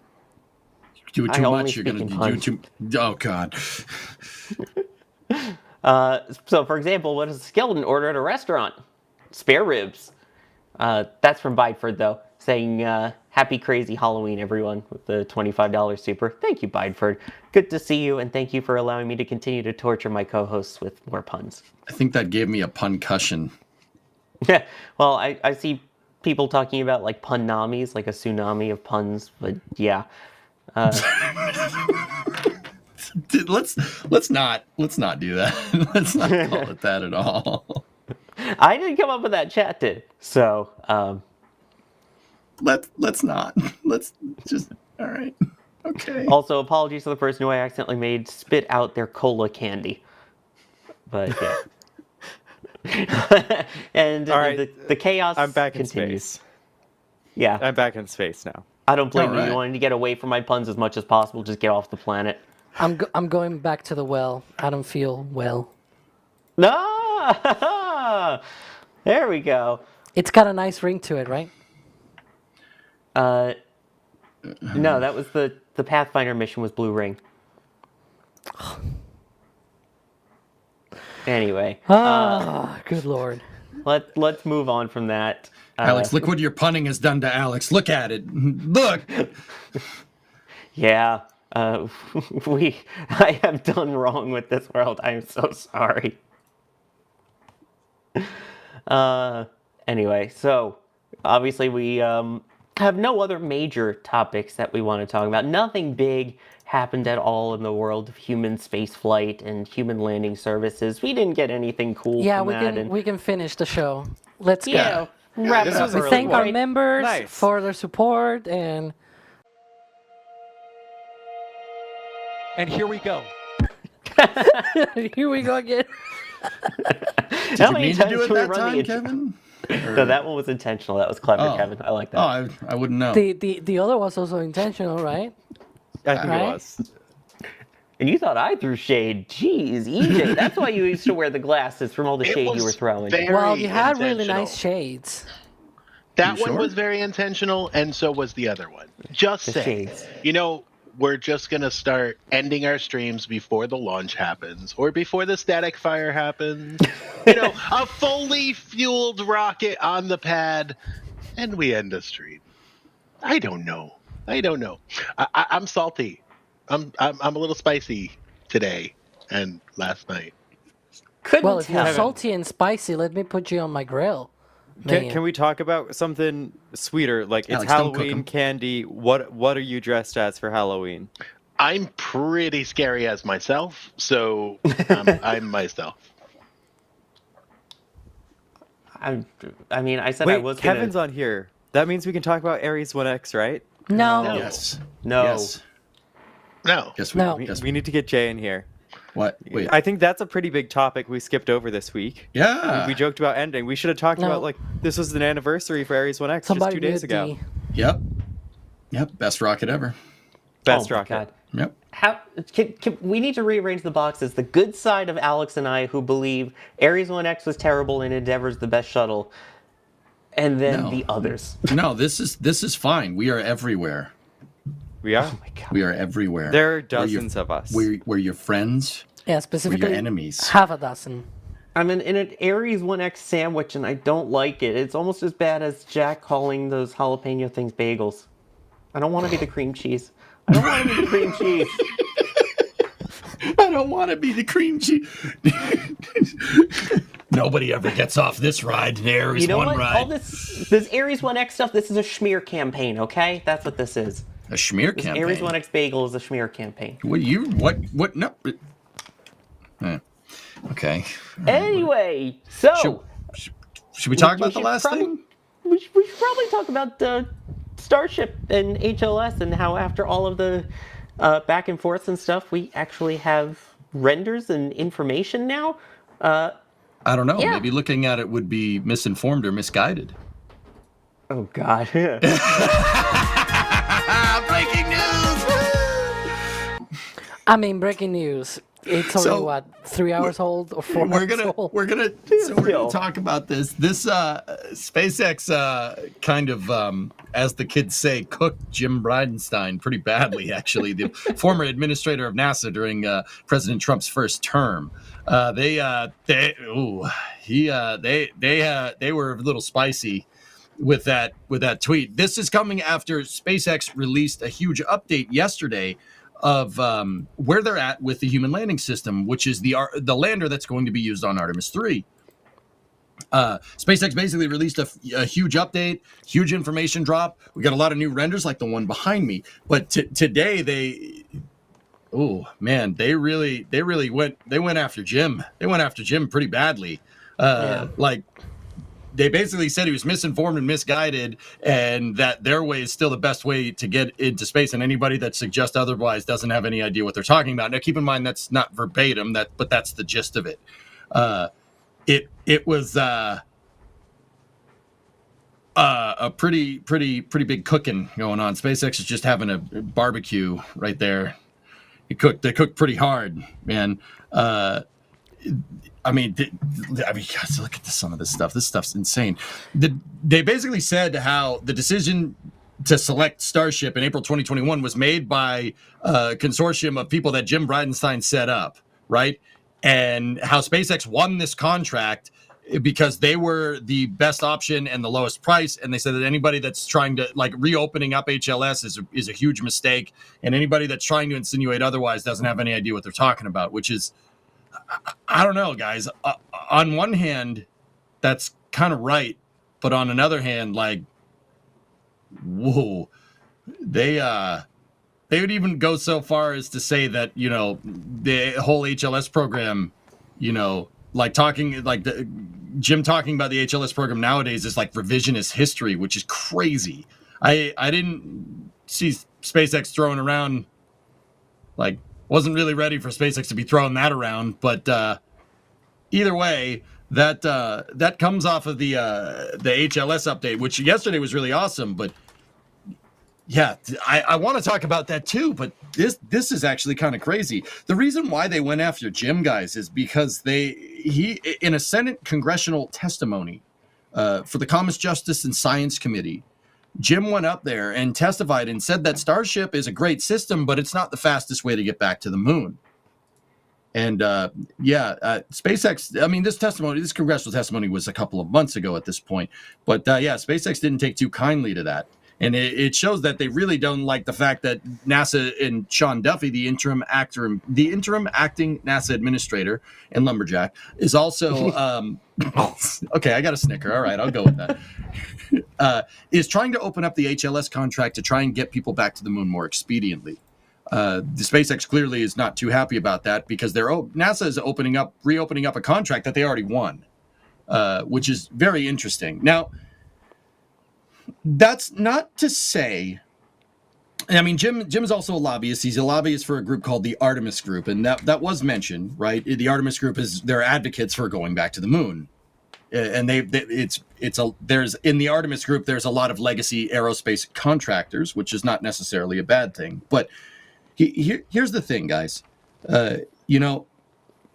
SpaceX has said that, Jim's kind of going against them. He's going against the grain. He says that, there's faster ways to do it.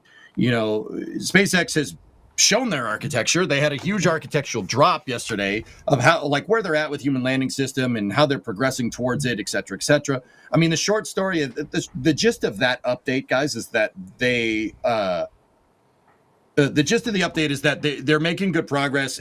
Block 2 slowed them down a little bit, but they're making good progress. And once Block 3 is up and running, then they'll roll out an HLS and they'll go with it from there, which understandable. Nothing we didn't really kind of know, but SpaceX has their entire architecture out on the table. We know what they're going to do. And it's very interesting that, Jim would go around saying, oh, well, that's not the fastest way to the moon. We have other ways to get to the moon. If I'm recalling correctly, he said in the Senate congressional testimony that Gateway is the fastest way to get back to the surface of the moon. Sorry. I didn't understand that one either. But, okay, so to get down to brass tacks, guys, SpaceX we know their architecture. And look, I like Jim. He did a great job as NASA administrator. He oversaw DM2. He did a fantastic job with this. He's responsible for kind of giving the Artemis program his name. However, you're going to go around and you're going to say, A, that SpaceX isn't fast enough, B, that Gateway is the fastest way to get to the moon, and C, well, there's this thing. Gateway is not a lander. You're not even going to say what the lander is, right? So those three things right there, okay, how can you go and say that SpaceX is, SpaceX is not going to get us there. They're not going to get us there in time. They're not going to get us there in time. Okay, where's your architecture? Where's yours? Where's yours? Because maybe we'll be able to judge. What's the plan? I mean, it's very clear that the legacy aerospace contractors do have a plan, because right after Sean Duffy a couple of weeks ago said, I'm reopening up the HLS contract, Bob Benkin, who's the vice president of I'm not sure what the exact job title is they work on experimental architectures, like the space architectures and stuff. Bob Benkin, the guy that was on DM2 with Doug Hurley, he came out and said, we have a 30-month plan for getting a lander, for getting a lander to the moon. So clearly this is some kind of orchestrated thing, right? It's obviously some orchestrated thing that Lockheed wouldn't just come out of the woodwork and be like, oh yeah, we're working on lunar landers. Yeah, well, we've always been doing that. Why wouldn't we, right? Okay. All right, if this is clearly some orchestrated thing, all right, I don't necessarily mind Jim lobbying for an effort to build another lander or get there quicker, but to denigrate SpaceX and then say, oh, I've got a plan, I'm just not telling you what it is, you should choose us, and we should reopen up HLS, and you should go with our plan, and I'm not telling you what it is. We've heard nothing of the architecture of this other plan, right? Is kind of, I kind of got to agree with SpaceX, and until with what SpaceX is saying, what are you doing? You're going to propose that SpaceX's way, which is we know that architecture. You're going to propose that way is the best way to do things when you have no plan, at least publicly, right? What are we doing here, guys? What do you think? Do you think SpaceX is right for going after Jim, or do you think that Sean Duffy opening up HLS is a good idea? I don't know. I would really want to know what the legacy aerospace contractors' plan is for getting people back to the moon before 2028, by the end of the serving president's second term. Which one? I don't know. Where do you guys come in? Alex, talk to me, Goose. What do you got? I have lots of thoughts, as always, but specifically because there's so much going on, right? It's like woo, woo, woo, woo, woo, everything all at once, and it's like, how do I even react to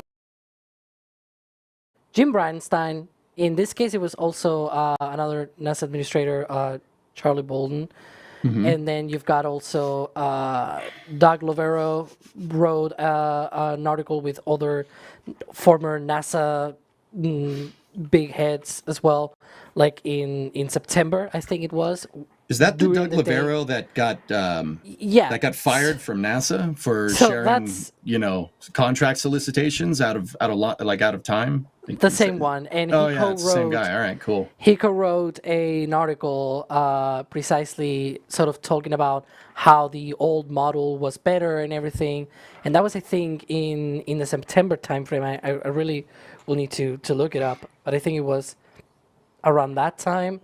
Yeah, it was September 2nd. That was the same day as the hearing by Jim Bridenstine at Congress. That was Douglas Lovero, Doug Cook, and Dan Bacher. I don't know. But yeah, they all three were part of. So yeah, it says here, Doug Cook is former NASA Associate Administrator for the Exploration Systems Mission Directorate with a NASA career of 38 years. The other one is the former CEO of the American Institute of Aeronautics and Astronautics. So like, you have a lot of these people, multiple different people from NASA, from industry, from different, like it just seems like a concerted effort to tear down SpaceX's progress on Starship, and I think maybe this is tinfoil hat moment from me, but it does look like that. But it will not be the first time that SpaceX has been through this. I mean, I don't know if you remember this sort of old Pratt and Whitney sort of poster where it was like all the idea of others making noise. This is our way of making noise, and they were super proud that they were able to do 14 launches in 2010. Right, we are in 2025. SpaceX does that in a month, or even more than that in a month. Right, like Yeah.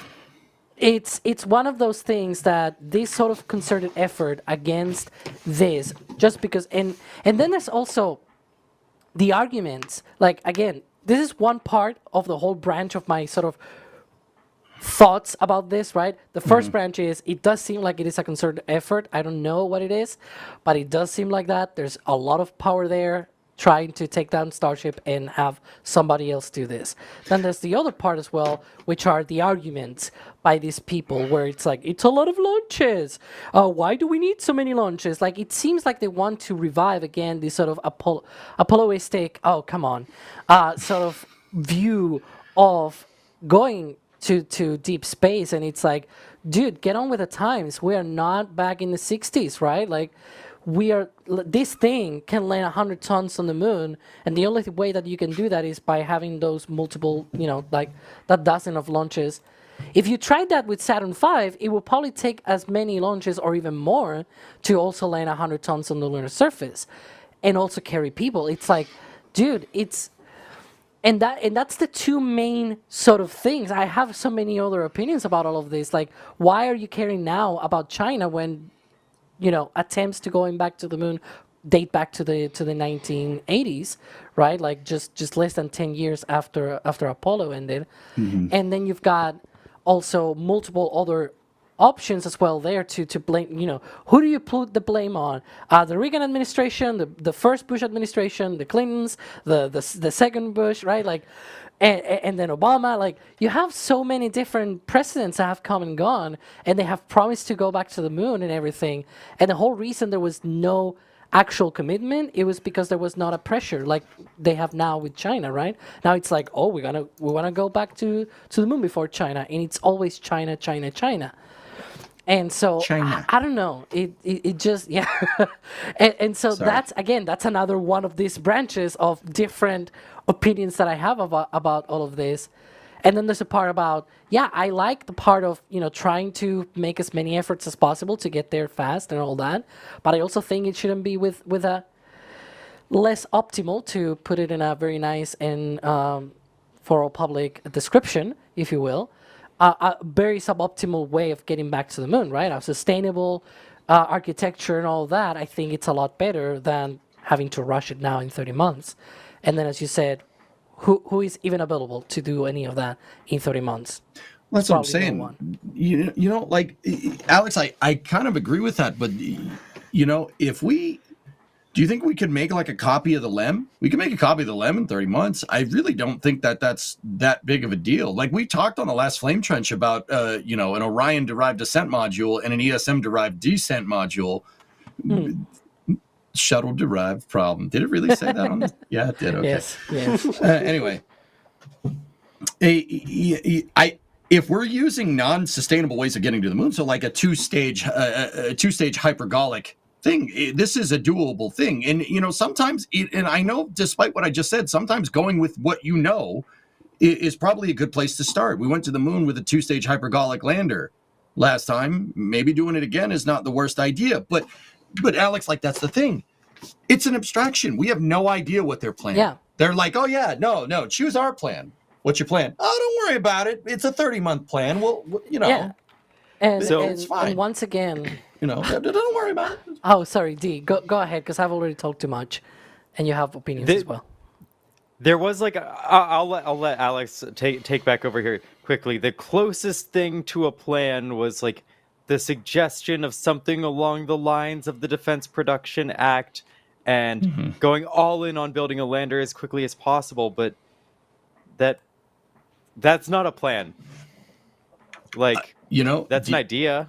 Yeah, D, that's exactly where I'm at. Like, I think there is some merit to what Jim is saying about having a two-stage hypergolic lander just to get it done, right? Just because if you're going to be expedient, that would be an expedient way to do things. But they don't.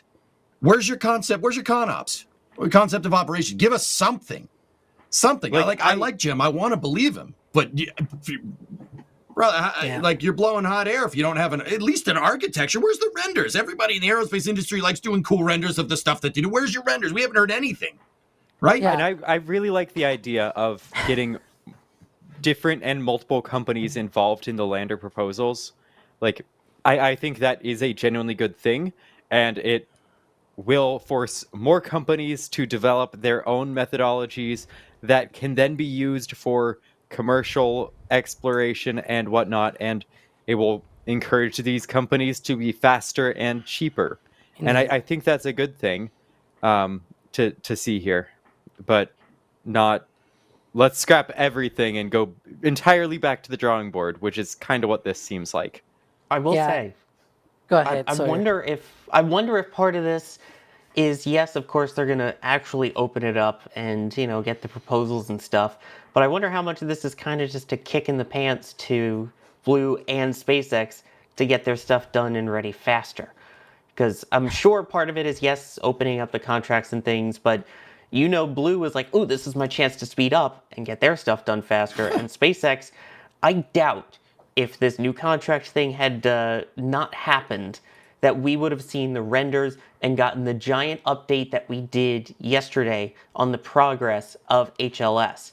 We wouldn't see the interior. We wouldn't learn about their plan, how far along they are, and basically that Block 2 set them back a bit. I don't think we would have learned any of that if it wasn't for this. So I'm kind of glad that he did it, if nothing else, so that SpaceX is now like, look, we're doing stuff. We get an update. We're going to try and speed up and show you, haha.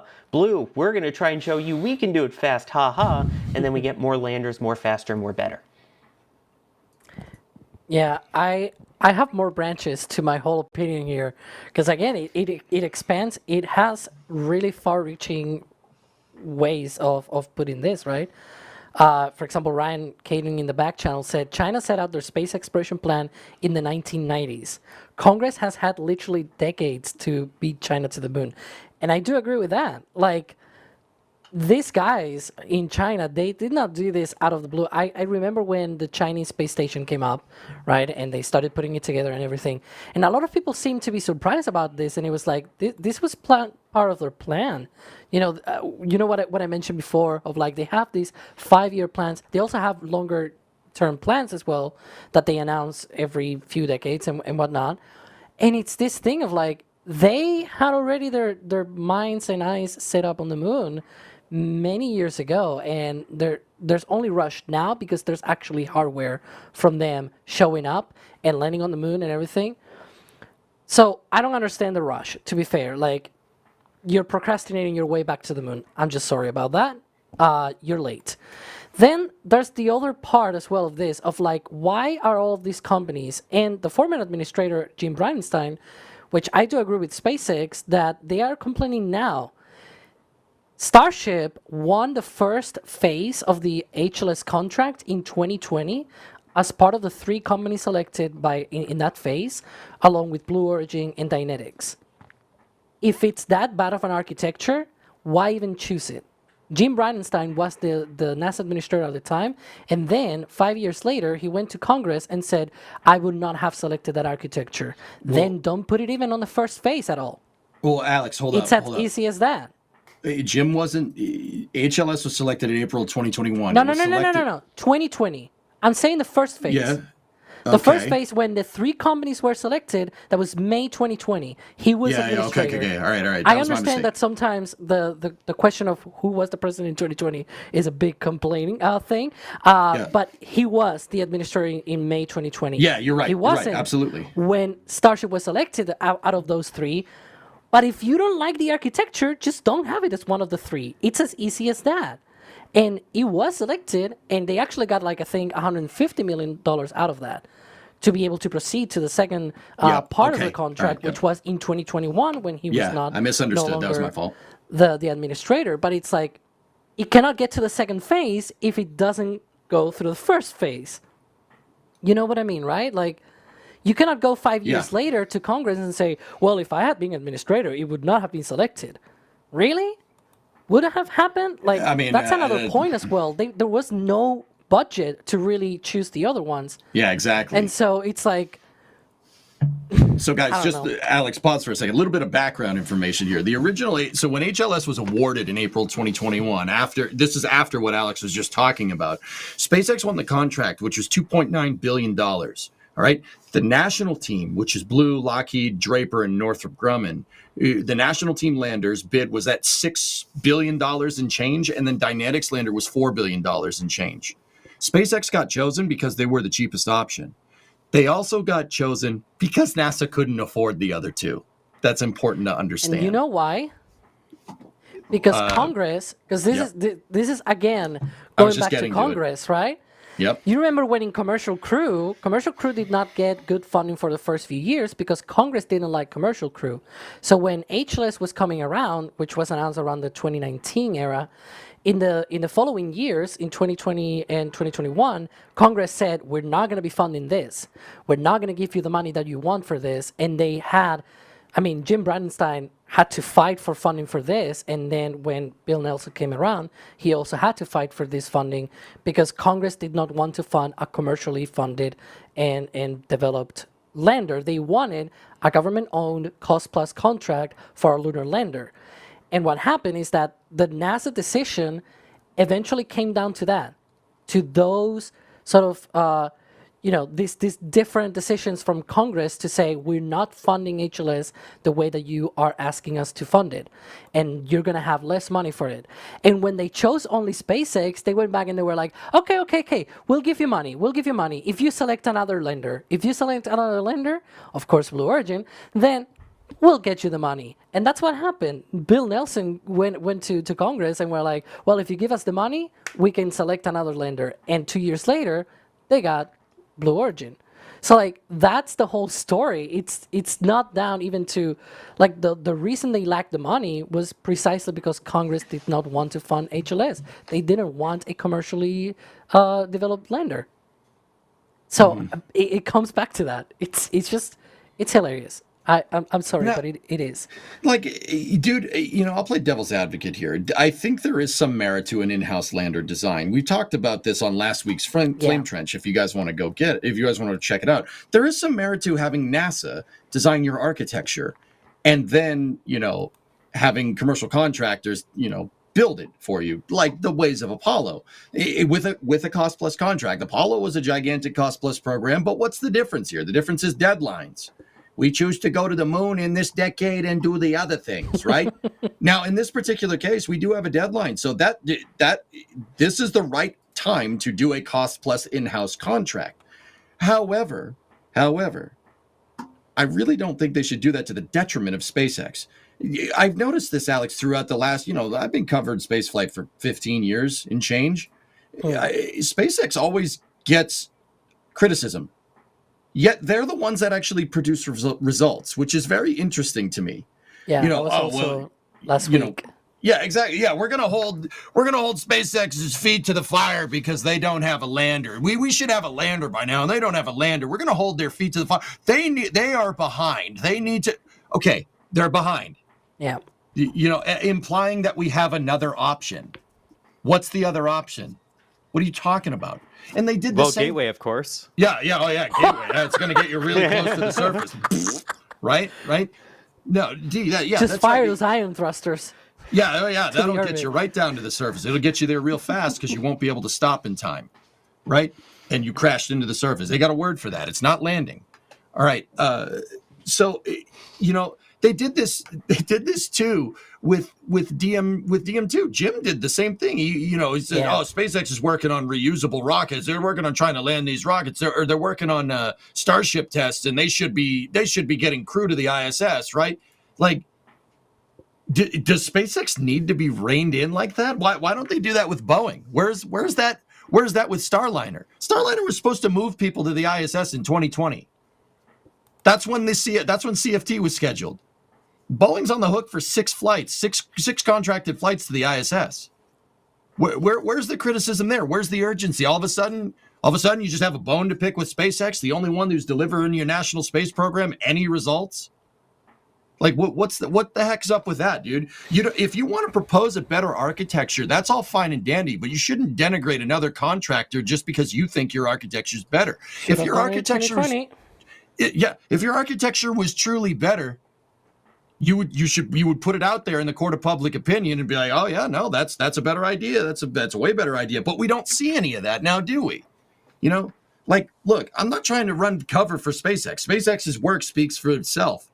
But you can't go and criticize other people's architecture and then say that your way is better and then not say what your way is. Like, that's ridiculous. That's ridiculous. Stop. Well, why? SpaceX has handed you W after W, and they're like, man, they're not going fast enough, guys. Like, bro, come on. Do we want to win this space race or not? Yeah, everybody says we're in a space race. Are we in a space race or not? It seems like we're in a space race only if I'm the guy that gets us there. Like, shut up. Explore all options, all right? As if we would have done something like that during the Apollo program. Like, oh, no, we don't want to go with that guy. Like, we can't go with that contractor. No, I can't do that. As if we would shut out somebody like that and criticize them. That's ridiculous. It's ridiculous. Sorry, I ranted pretty hard. Yeah. No, but it's, I mean, it's true. I'm now looking through the source selection document precisely.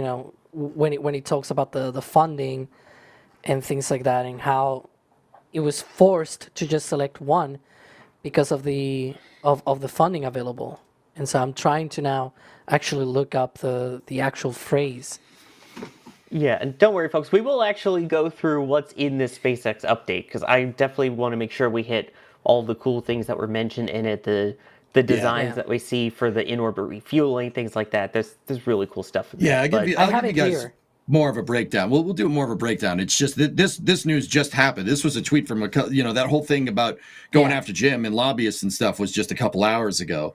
We'll give you the update because there's some really cool stuff. SpaceX is doing work. Long story short, anybody that thinks that they weren't messing with HLS components is out of their mind. They are absolutely messing with stuff, and they're making pretty dang good progress too. Yeah, I mean, it's nice to see it. But also, I'm just going to say, you talk about it's not the right thing to go out and denigrate, another launch provider for trying. Mm-hmm. Is it okay then to go out and denigrate another person who's advocating for a different plan? I'm just going to go devil's advocate on this side here of why is it okay or why is it a bad thing that we're bashing SpaceX, but it's okay that we're bashing Jim Bridenstine? It's just a differing opinion. Should they stay quiet though? It feels like a lot of the arguments from the other side, it was that SpaceX was quiet all the time. They were not saying anything about HLS. They came out a few days ago and they sent, this big update on their website and new renders and lots of things. And now this article came out where, it was like Jim Bridenstine, Charles Bolden, they are blah, blah, blah. And then they're like, oh, wait, here is our part. Like, hear us, what we have to say. Like, I feel it's actually way overdue. Like these criticisms and different sort of jumping on top of SpaceX and trying to get them out of the picture. It's like it's been for a while with Starship, and I don't know. It just seems that it is mainly because they are the ones that have public failures, if you will. I have not heard anything about the Blue Moon Mark II lander, other than they tested the interfaces of the refueling thing. Like, really, I feel like this is also another thing that I saw from another person, where it's like, if you think about it, everything that we've seen about Blue's architecture is just Mark 1, Mark 1, Mark 1. But that's just the teeny lander that just goes out there and lands in one piece, and boom, and that's gone. Whereas you've got the bigger one, the Mark II lander, which until NASA released a few weeks ago those slides for the International Astronautical Congress for Sydney, those slides showed a really different picture than we had seen just a few years ago of how much more complex is the architecture for Blue Origin's Mark II lander. And I feel like a lot of people are complaining a lot about this without even thinking about the progress of Mark II. And we have only seen Mark I progress, and a lot of people are saying, well, but Mark I lets them learn about Mark II, and it's like, we've seen the original variant of this thing flying 11 times. Does that not help with the white one? Yeah, exactly. Yeah. They say that iterating is a good thing for Blue, and it's not a good thing for SpaceX. It's ridiculous. That's ridiculous. I mean, Sawyer, to answer your question, like, dude, you know, for what it's worth, I think Sean Duffy was right for wanting an update. All right. I think he could have just asked for an update instead of publicly doing this. I mean, broken clock is right twice a day. I guess this way worked. This is a way to do it if you really want to, right? But, you know, I just, you know, I don't really think that it's right for SpaceX to go after him personally and just call him out like that. But honestly, if he's going to criticize Starship's architecture without any alternative, dude, you can get bent. And I like Jim. Jim's a good dude. He was a great NASA administrator. But yeah, get bent. Get out of here, dude. What are you doing other than trying to get money? And I get it. That's your job. But are you going to do it to the detriment of our space program? Are you nuts? What's wrong with you? What are you doing? You can advocate for an in-house architecture for better sustainability in the long run and for expedient delivery for this second space race that you all say is going to happen. You don't need to do that to SpaceX's detriment, because SpaceX is your ace in the hole here. You know, you could use an in-house lander program with a cost-plus contract. I know Eric somewhere out there, Eric Berger's going, don't do that, right? Like, you could do that. You could do that and get people back to the moon and then fall back on SLD and HLS and build a city on the moon, right? Like, what are you doing? Why throw shade at SpaceX? Why do it to the detriment of your commercial landers? That's ridiculous. That's another thing, EJ. I was not here last week on sort of our whole discussion about why is it even a thing to go faster than China and blah blah. Yeah. China wants to have a base on the moon. It's part of their plans as well. What are the plans by NASA to have a base on the moon? Like, it's just an inflatable module that is smaller than Starship. That's all that they have planned. And maybe a nuclear fission reactor, maybe a pressurized rover. Meanwhile, China is like, oh, we're going to do in situ resource utilization. We're going to have AI robots and landers and astronauts. And like, they have all of these plans for the middle of next decade. It's just 10 years away. Does the US have, or any other country, I mean, I'm from Europe, so I can say the same for ESA, right? Like, does anybody have any plans to have their own lunar base that they can actually do by 2035? Are we going to have another rush to get something done by 2035? Like, oh, let's do a cost-plus 30-month run to build a base. Like, you know what I mean, right? It's going to happen. Because the moment that China says, we have our base here, we're just going to launch it, it's going to probably be like that. I agree that your commercial contractors, like even SpaceX notwithstanding, like sustainable lunar development is your ace in the hole here.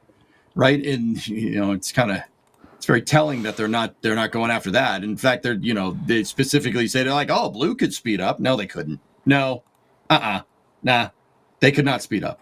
That's they're not. They can't hold a launch cadence right now. And that's not to say anything bad about blue. They can't hold a launch cadence right now. What makes you think they can speed up? Can they? I mean, if they could, please, somebody let me know. But the optics speak for themselves. They want to launch 6 times this year. They've launched once, maybe twice, right? I don't think blue should speed up. I think they should just keep going with, because it's your ace in the hole. Like Alex, I think that an in-house lander option could be good, because you're not going to need to land 100 tons on the moon every time. It could be. I mean, more ways to the moon is not necessarily a bad thing, but you can say that without saying that Starship is too slow, which is just crazy. I don't know. That just doesn't sit right with me. I mean, them going back and forth, none of that sits right with me. You should let your architecture kind of speak for itself. And I think Starship does. But what I don't see speaking for itself is an architecture from, Jim saying like, oh, going to the gateway is the quickest way back to the surface. Okay, well, gateway's a space station. How are you going to land? Well, I don't know. Yeah. That's crazy. Anyway, we should probably update these people about HLS. I was going to say, let's see what SpaceX actually did, right, to get to where we are right now. Yeah, a couple things here. I do want to point out, first off, while we're talking about this, HLS, that's the Human Landing System. This isn't a one and done. We're talking about a larger architecture. So I can see where the arguments are coming from on both sides of this. But I just want to point out, we're talking about not something like Apollo, where it's get us down there and that's it. We're talking about something that is there as a whole system for sustainability. Both vehicles have a complex way of getting there. Both vehicles, if I recall correctly, are going to require in-orbit refueling to be able to make it all the way out and perform their tasks as planned. So both of them have their complexities, and we're going to have to see. The other thing before we move on is I have a lot of people that I need to thank, and one person that I'm angry with. Go. Oliver Remond saying, all these puns, I feel sorry for EJ, here's $5. Thank you. Why do you feel sorry for EJ? Only EJ with the puns? Because I got a concussion, man. I had to go into the blue tent. You made that one, not me. Apparently there was a goal to remove my puns. So EJ made that one, not me. I didn't make that. I don't know what you're talking about. Telstar 86, let's get this trench back on the rails before Sawyer punts it into orbit. Good news is, I'm not a good kicker. Drunar, if these legacy welfare dependents have a better plan, prove it. Let's see the merit-based selection. Bingo. These people beat the patriotism drum, and then, oh, no, it's only patriotism if it's our architecture. Like, dude, be quiet. It's ridiculous. Come on. And then, Kevin started a goal to remove my puns for I told some you it reason. Wasn't me. So, like I said, I have one person I'm angry with. Space Pope, no more puns. I Second didn't one. just start the goal. Let's just be clear. Chat finished the goal. Well, no, chat didn't. Space Pope did. Because Space Pope came in and said, I will hit this goal alone if I have to. I think a few people sent messages supportive of your puns that were super chats and did end up counting to the goal based on the way the super chats work. Yep. Space Pope then said 3, 4, 5. You can see where that's going. XD9, like you said, accidentally contributing, saying, keep the puns going, to which Space Pope then replied no, to get us to the goal, then saying, space be with us. And through all of that, Bideford, my hero, coming in with the $25 super, replenishing Sawyer's pun jar. Thank you. Now, I saw what Space Pope said in chat earlier, that the only reason they prefer natural puns, not the punami of all of them at once. I get that, but can you stop saying that word? No, chat started it. They started it. All right, whatever. Anyway. And then Gaw saying to quit punishing EJ. Thank you. Which I will keep doing with Punami. And then Scott Photography, though, coming in saying, when SpaceX goes to the moon on their own and plant a SpaceX and Starlink flags. Dude, I think they're going to do it. I think Elon's pissed. I think he's pissed about this. And I think Gwen's pissed about this, too. I think they're both like, what? Are you kidding me? This is a contract that we won and you're going to renege on it? Fine. All right. Watch me. I really do. I really think that they struck a nerve here. Yeah, but I don't think we're going to see a SpaceX flag on the moon. I don't know if you remember, EJ, from the Falcon Heavy days, of how Elon recounted that he wanted to cancel Falcon Heavy 3 times, but it was Wayne Shotwell who said, no, keep it, because we may need it in the future. Falcon Heavy now has like more than 10 or 15 launches in the backlog, just with the military alone, plus a bunch of other commercial customers and everything. There's, I feel like, part business, part pride in keeping HLS. Like, it might not be Elon's main objective, because obviously he's all about Mars and everything, but everywhere at SpaceX, I feel like they probably feel very proud about being the company that returned Americans to orbit after the shuttle, for example, right? Yep. And they probably want the same for returning humans back to the moon. Like, I feel Wayne Shotwell is probably the kind of person to keep that in mind all the time and be like, Elon, we should also be fulfilling this. Like, we should keep this on track, and we should fight back, right? Like, I feel like she will probably be that kind of person inside SpaceX, while Elon is like, oh, to Mars, let's go and do all of this. To be fair, Elon also talks about Space Moon Alpha and, Moon Base Alpha and all of that, right? Like, he still is about, we should have a base on the moon and not do Apollo again and all that.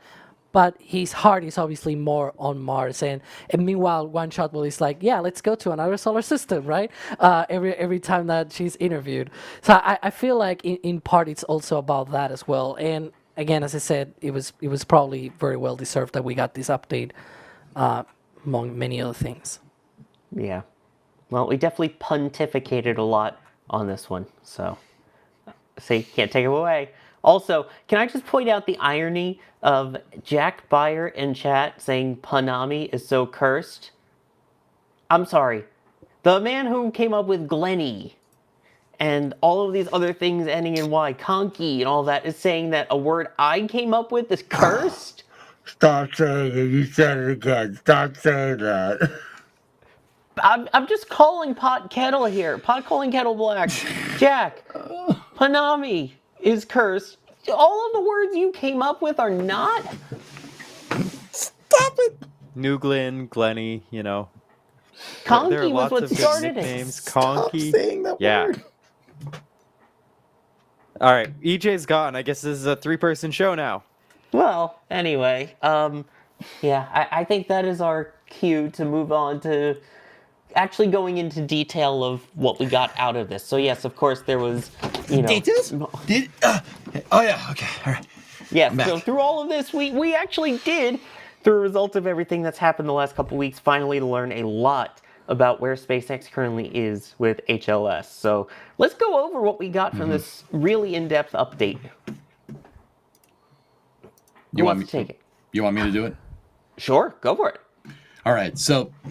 Okay, here's the good stuff, guys. This is the nerd stuff. So SpaceX did give us this update as a result of the events that we previously discussed. Long story short, they are doing work on HLS. It's just a lot of background stuff. It's a lot of stuff that we're not going to see roll out of the Star Factory in Boca Chica necessarily. In the background, I mean, some of the updates, amongst other things, is that they have 49 milestones for HLS completed. Out of how many, I don't know. But 49 milestones means the components are finished and ready to go. You just got to kind of put it all together. I'm sorry, I was looking at tips. So you got 49 milestones. It turns out that from what I can tell here from all this stuff, a lot of the systems on HLS are Dragon-derived or NASA-derived, which is really good. That's going to make them a lot easier. Well, easier. Keep in mind, in spaceflight, everything is on a relative scale of ease, right? This is all complicated stuff, right?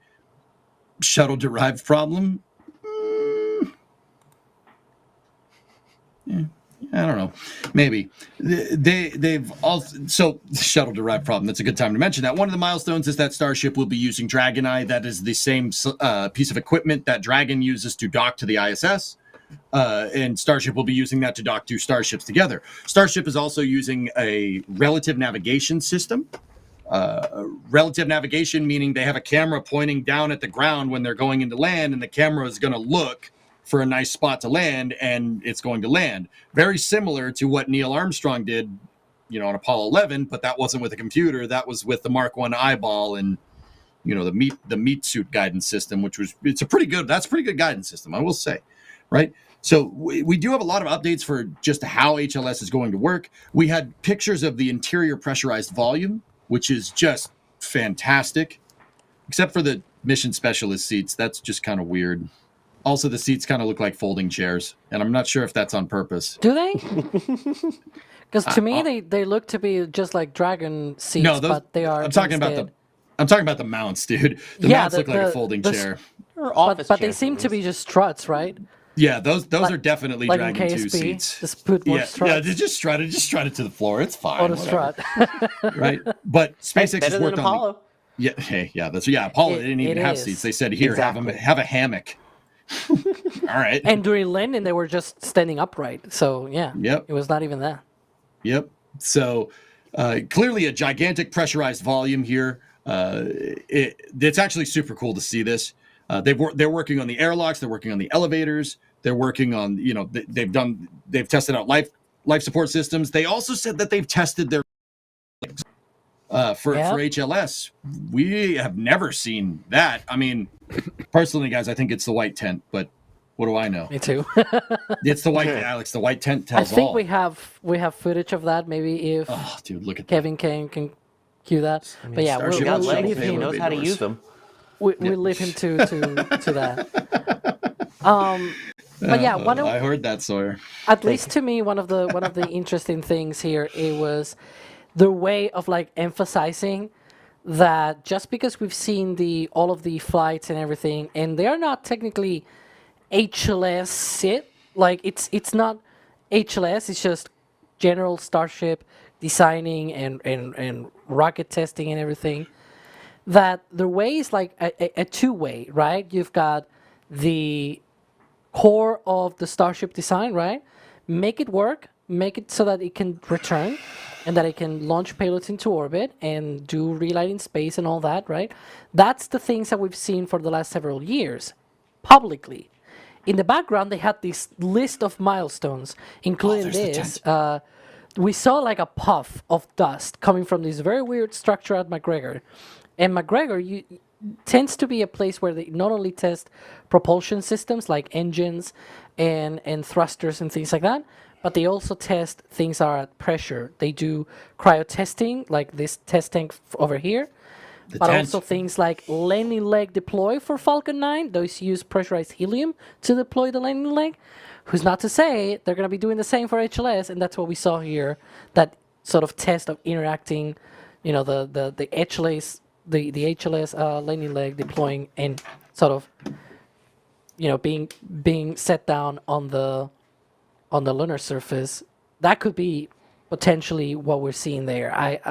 That's been the major big revelation in the last couple of days, that we saw this, and there was like, maybe what they say there might be about that. But yeah, I do think that a lot of people were not thinking that they were working on this at all, because we were seeing the full-scale flights and things like that. And look, it makes sense, because it's like, it's a bit as if you took Falcon 9 and Crew Dragon, right? You launch Falcon 9 multiple times, you make it work, you make it reusable, and now you put a capsule on top. Now you put all the crew systems and everything, right? Like, it feels to me very much like that, where it's like you fly Starship in its normal configuration, you get the data out of it, make it, try to make it work, and things like that. And then you do this. You put the actual HLS, right? And in the meantime, you test a lot of the subcomponents, and they had a multiple lower Fidelity mock-ups, right? We saw in 2020 the one that they painted white, and that was it. Then later on, a few years ago, they had the other one from Ship 22, where they cut the nose cone, which was technically for Ship 21, and then they put a bunch of things inside, and they essentially mimicked what it will become eventually the cabin, right? And now they say in those updates, by the way, that they're building a flight cabin. So like, instead of adapting a leftover thing or whatever, they're actually taking flight hardware and making it a full-fledged HLS crew cabin for testing while on the ground and perfect the actual design based on all of the lessons learned from all of the other subsystem testing and whatnot. And I think we're gonna see all of that come together eventually in the next year or so. And if they're already building that, we might see it also roll out of the Star Factory at some point. Just saying. Yeah, I think we're gonna get HLS a lot sooner than people think, especially lobbyists.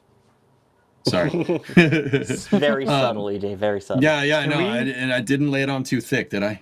No, of course not. It was the perfect amount of schmear. All right. Okay, perfect. Like cream cheese. We're good. So I actually, unless you guys have something to say, I kind of wanted to go in a direction with this. Like, there's a reason why I mentioned the lobbyists. SpaceX also in this update says that they have responded to NASA and have a quicker way of getting to the moon than what the HLS contract timelines. Yeah, they had a deadline. Let me pull up because we went also. I was going to say, what do you think it back is? to. So there was a deadline by NASA of October 29th to get. They gave Blue Origin and SpaceX until the 29th to come up with ways of accelerating their schedules and being able to accomplish this. We actually went and asked NASA about this, and they said that they have indeed received the plans from Blue Origin and SpaceX, and that they are getting all of that looked at. They are also planning, we're about to show that statement in a bit, after the government shutdown ends, if it ends, they're going to have a request for information to the broader Jesus Christ, aerospace industry for their proposals. A committee of NASA subject matter experts is being assembled to evaluate each proposal and determine the best path forward to win the second space race, given the urgency. Blah blah blah blah blah. Yeah, all the political stuff. Anyways, but yeah, so they're gonna have a committee on the committee of the plan of the concept of a plan for this. I really hope it doesn't take 30 months because then they're gonna blow out the whole thing. But yeah, typical NASA. They're gonna have a committee. Oh boy. Yeah. That's when the big guns come out, right? I guess. For a second, I thought you said comedy, but I guess they're the same thing. But in this context, Sawyer, I agree with you. I agree with you in your weird, punny statements. Just this once. Mark the calendars. Yeah. Mark the calendar. It's on Halloween, so it makes sense. It's very spooky. It's very spoopy, yes. So, all right, we can talk about whether they're going to be ready or not. Alex and Dee, I wanted to pick you guys' brains, and Sawyer too. Like, okay, what's the sped up architecture? What do you think it is?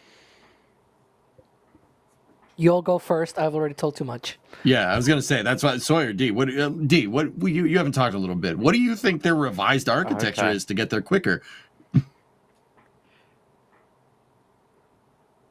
I think what SpaceX would specifically be referring to would be a fully Starship-focused one. I feel like that almost has to be what they're implying, because the exact statement towards the end of SpaceX's update was, in response to the latest calls, we've shared and are formally assessing a simplified mission architecture and concept of operations. Given both of those things, like having to have crew transfer, like that is a more complicated architecture. I feel like they're referring to the simplified being, yeah, you let us launch our starships and our fuel as needed, and we take care of all the crew stuff. I'm not sure. I hope we get some more details on that soon. I mean, CD, I'm happy you brought that up because Elon did say that they want to do the whole thing themselves. He's like, mark my words, Starship is going to do the whole thing. The heck with these people. I'm like, okay, that might be it. Sawyer, what about you? At this point, though, it doesn't seem like Orion and SLS is the holdup. At least that's what it's been publicly portrayed as. We have Artemis 2 that has moved up in the timeline more than it has back in recent times. Yep. So I don't think that's more the concern. I'm sure they'll have the people ready. I wouldn't be surprised if maybe they skip some of the original testing that they had planned. So rather than doing an additional 3 or 4 test flights that they were going to use to test out other things, maybe it's they do one in-orbit refueling test and then they go right to the architecture of actually getting the tankers up and going for it. Maybe once we get into Block 3, we see them do the catch and everything great. As soon as they get the ship catch, boom, they move on to HLS. My guess is it's going to be just those milestones are going to be a little bit closer together, and each of these upcoming Starship flights, as they pick up the pace, is going to include that much more HLS-centered testing. Okay. All right. So So- basically iron it out and then really go guns blazing for the rest of the milestones. Yeah. Iron out Basically prove that they can do it once rather than having to prove that they can do it multiple times. Yeah. And once they have the proof, then it's we go all in on it. If they, again, like Block 2, it was going to be that kind of case of we prove that it can, launch and be caught. Cool.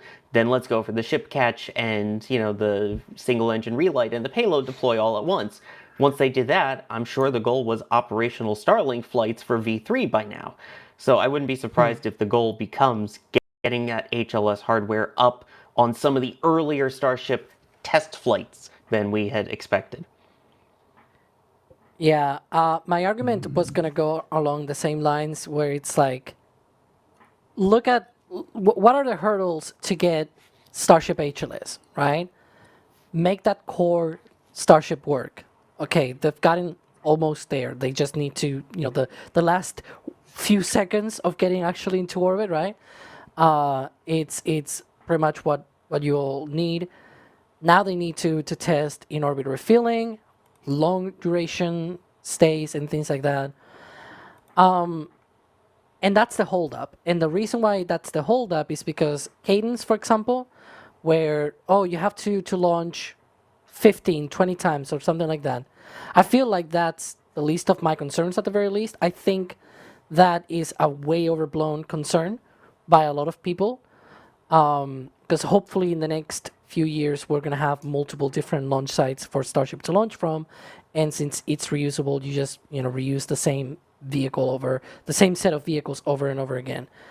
With that being said, so how do you get there faster? Well, as Sawyer was saying, I'm sure that one of the reasons they are a little bit later now is because they had a lot of failures early on with version 2. How do you prevent those failures? Well, maybe you need to do a lot more ground testing. And this is one of the things, sort of the big debates that occurred earlier this year, where it was like, okay, they're doing too many test flights. Are they really doing all of the things that they really... Like, a lot of people are impatient because it's flight 11, right? And they still have not gone to orbit because they have not flown enough to get, all of the different, like, the whole reason they don't go to orbit is because they are not comfortable leaving a 100-ton ship in orbit and then, potentially crashing down in some populated area. So they need to get to a point where it's like, okay, we are good with, right? When is too much flight testing, where maybe you can do a lot of it maybe on the ground or part of it on the ground while you're waiting for the launches. Like, and I feel like they're getting there now with Block 3. And the reason why I say this is because we've seen a huge lot of ground testing from different multiple test tanks, both at Starbase, Massey's Outpost, also at McGregor. There's like already a couple of test tanks. There's been another one earlier in the year as well out there at McGregor. They seem to be going all in with ground test, and less about flight testing ahead. Like when they flew version 1 and version 2, flight 1 was like, let's get out of the pad. Let's just launch it, right? You know when they tested the payload bay under max Q conditions after flight 1?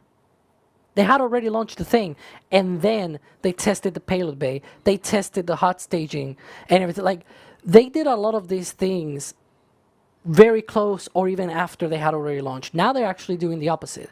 They're doing all of the figuring out on the ground now that they have a lot more data, and they seem to be going that way. And I feel like that is probably going to, I mean, knock on wood, I'm probably jinxing now version 3, but I feel like version 3 is going to be more reliable because they've done a lot more homework on the ground before flying it.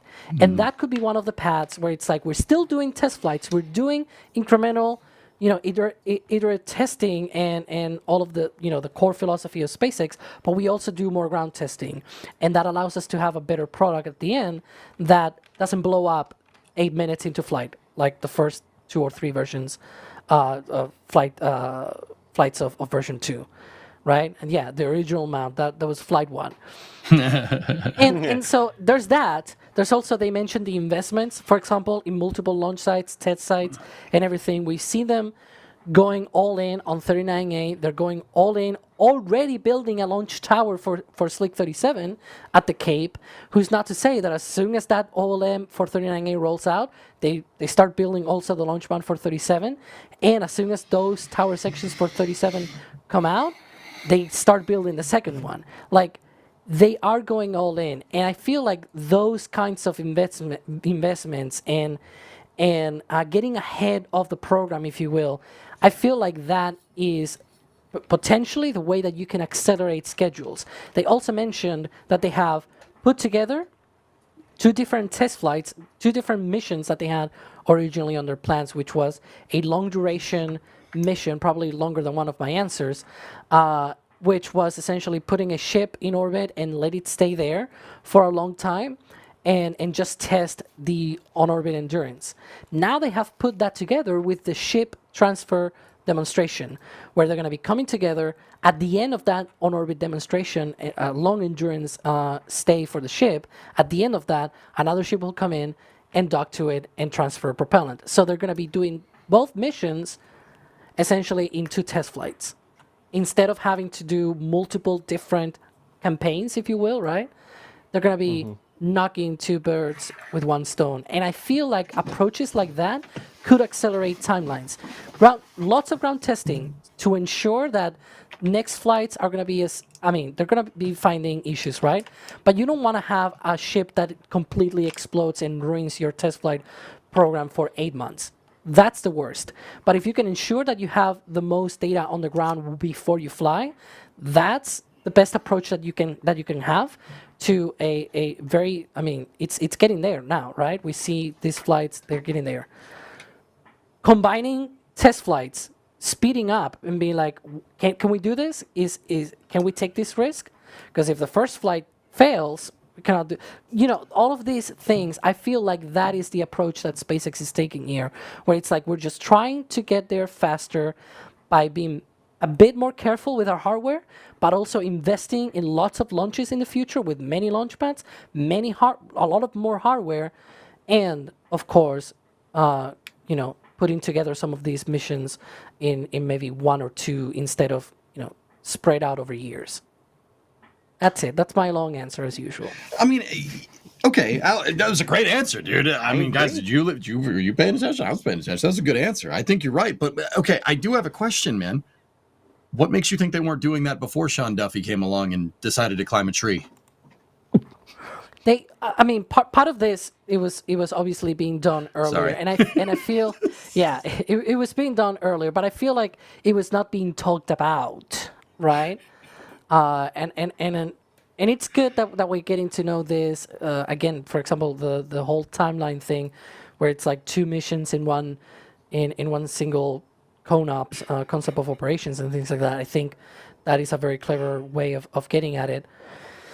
I don't know. I really hope we get at least HLS hardware out the Starship, the Star Factory doors next year, and that way we can get through all of that. I don't know what you guys think. I already talked too much, but no, that's no. my thinking. I think that was clear and insightful, but we got to understand that we got to remember that the topic of discussion is what's the accelerated plan. And I think you're absolutely right for what it's worth. I think SpaceX's plan was already accelerated, dude. That's what I'm trying to get at.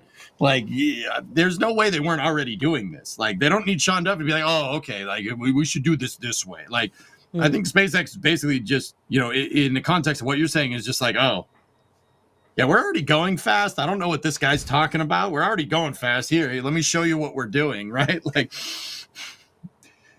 I really think that they were already going quickly, but I don't know. It's just my opinion, Like, but that's great insight, dude. That's great insight as to how they're going about their testing regime. It's good stuff. If they have 39A completed next year and they have 2 launch pads for Starship, they can accelerate the launch rates so much. And oh yeah. They have plans already to launch a bit northeast out of Starbase, so that then the orbit that you get out of Starbase can also cross the Kennedy Space Center, and now you can launch tankers from one side and the other, a depot from one or the other, and that's when you start getting dual operations between both launch sites. Meanwhile, they're building 37. Putting up the tower, putting up the launch mount. Maybe they get it operational by the end of 2027, for example. Who's not to say by 2028 they don't have 3 or 4 different launch pads for Starship, plus 2 gigabase, plus they have all of these investments. Who's not to say that by then they can accelerate all of this to accomplish these tests. And so, yeah, I don't know. We'll see. So, Alex, I like what you said there with it crossing Florida. There was one piece in the update that I took note of, which is referring to the extended time on orbit and then the second Starship to rendezvous. But with the first one, they say it will start with a Starship launched from Starbase to spend an extended time on orbit. Then it goes on, and then it's a second Starship will then launch to rendezvous. Yeah. It doesn't specify there, so maybe the rendezvous Starship will be a KSC Starship, which I cannot wait to see. And who's I not think I to interrupted say, the voice of God. And who's not to say that maybe that happens in the 3rd or 4th flight of V3, maybe next summer or fall, I like a hope year so. from now, the first ship. And then it spends there like 3 months or something like that. And by the beginning of 2027, they launch the other one. They dock together. You know what I'm getting at, right? That sure, it's complicated, but maybe the timelines work out. And I'm being hopeful here for once. Okay, as much as I'm super negative all the time. No, that's Ryan Weber. Don't worry. Not Ryan Weber levels, but sometimes I am. Sorry, Ryan. We love you. but I do think there's a path to get there, hopefully on time for 2028, 2029. But if there isn't, I mean, I'm not gonna complain. We're gonna get it anyways. So yeah, it's gonna be By the way, China first. If we're going to make Block 3 there, how are we going to do it with Raptor 3? Help me out. Circle the TVC actuators, the servos. Oh my god. Okay, Tori Bruno, go back Oops, to did I say that? to doing your smart things. Have you seen this Chinese company sideway sort of side conversation here? Have you seen this Chinese company? They're developing a rocket and they have smart recovery as well. They're gonna do smart recovery before ULA. Oh dear. It's hilarious. Oh By the way, dear. in case you're wondering what I'm referencing there, Tori Bruno, the CEO of ULA in the past, has talked about his concerns of Raptor 3 looking like it's missing parts and being incomplete. And just so happens that our cameras at McGregor Live 24/7 happened to capture a couple of those Raptor 3s on their way rolling around on the back of a truck. Great shot. If you're not checking out McGregor Live, you totally should. To which someone replied, those are not finished engines, right? See, there's the photo. And then that person replied, and then came Tori Bruno's comments here. Help me out. Please circle the TVC actuators, their servos, controllers, data cables, power cables, the engine controllers, and their cables. Thanks. Subtle and then dig, TSC very goes subtle. out and it's like Yeah. it's here, and here. He got grilled by space engineer pretty bad. Yeah. Yeah. That's my boy right there. He get freaking grilled by space. You're my boy, It's Blue. pretty funny. Yeah, it's my boy Blue. He absolutely cooked it. I'm like, man, I don't like everybody's just choosing violence, dude. Like, jeez. Yeah, that was 2 days ago, and then again we had the stuff today from SpaceX. Everyone is in a spicy mood, and they're not even on the flame trench. It's not like the Gator that probably got spiced in the flame trench from Blue Origin's test, which I don't know if we mentioned that. There was rumors that there was a Gator inside the flame trench over at 36 when they did the static fire attempt. So yummy. Gator bites. Yeah, which are a real thing. Come to Florida, go to Rusty's at the port where we have our fleet cams and get some Gator bites. Tangy. Almost like chicken. It does taste like chicken. It is definitely a chewier chicken, in my opinion, though. It's because dinosaurs come from birds, and an alligator's a dinosaur. Yeah, there, I said it. I mean, they do move in dinosaur? herds. Isn't that the space plane? Oh, yeah. Let's just mention other projects that we're on the verge of greatness. Krennic, we were on the verge of greatness. I started my intro saying that I was the soul of the what did I say, of the rockets that did not debut or something. Yeah. Oh my goodness. You got hair's got to go back with the flashlight. Yeah. Dude, how many L's can we freaking take in that regard? Like, like DCX, X-33, Space Station Freedom, Apollo Applications Program. What else? Dinosaur, Gemini MOL. Like, Skylab 2.0. Skylab 2.0. Constellation. Altair Lander. How many L's can we take? What was the single stage orbit one? What's that? The SSTO one. Venture Star. Venture Star, yeah. That's still my. Anyway. What are we doing? Stop it! Stop! And people complain about the renders, and it's like, oh my god! The release is far away from that. The people that we don't want to stop are the amazing people giving us support, though. Yeah, Scott Photography. Keep going. Saying to EJ's defense, it was for Glennie Craig. That's what you were laughing at earlier, huh? Yeah. Philip here saying, do you think China is aware or even cares about the race? It's an interesting question. I know we talked about the fact they have the architecture.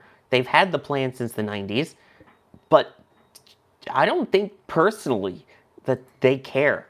I think the U.S. is making it a bigger deal than China is. I think it's almost a way at this point to basically say, hey, we have a goal. We want to be Kennedy-esque. We have a goal that we want to do this before the end of the president's term and do the other things not because they are easy, but because we want to be China.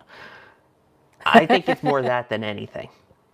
Also, I'm sorry I didn't do the accent, but yeah. I'm saying that you cannot do that accent, but if you try, I will be okay with it because you are a friend of mine.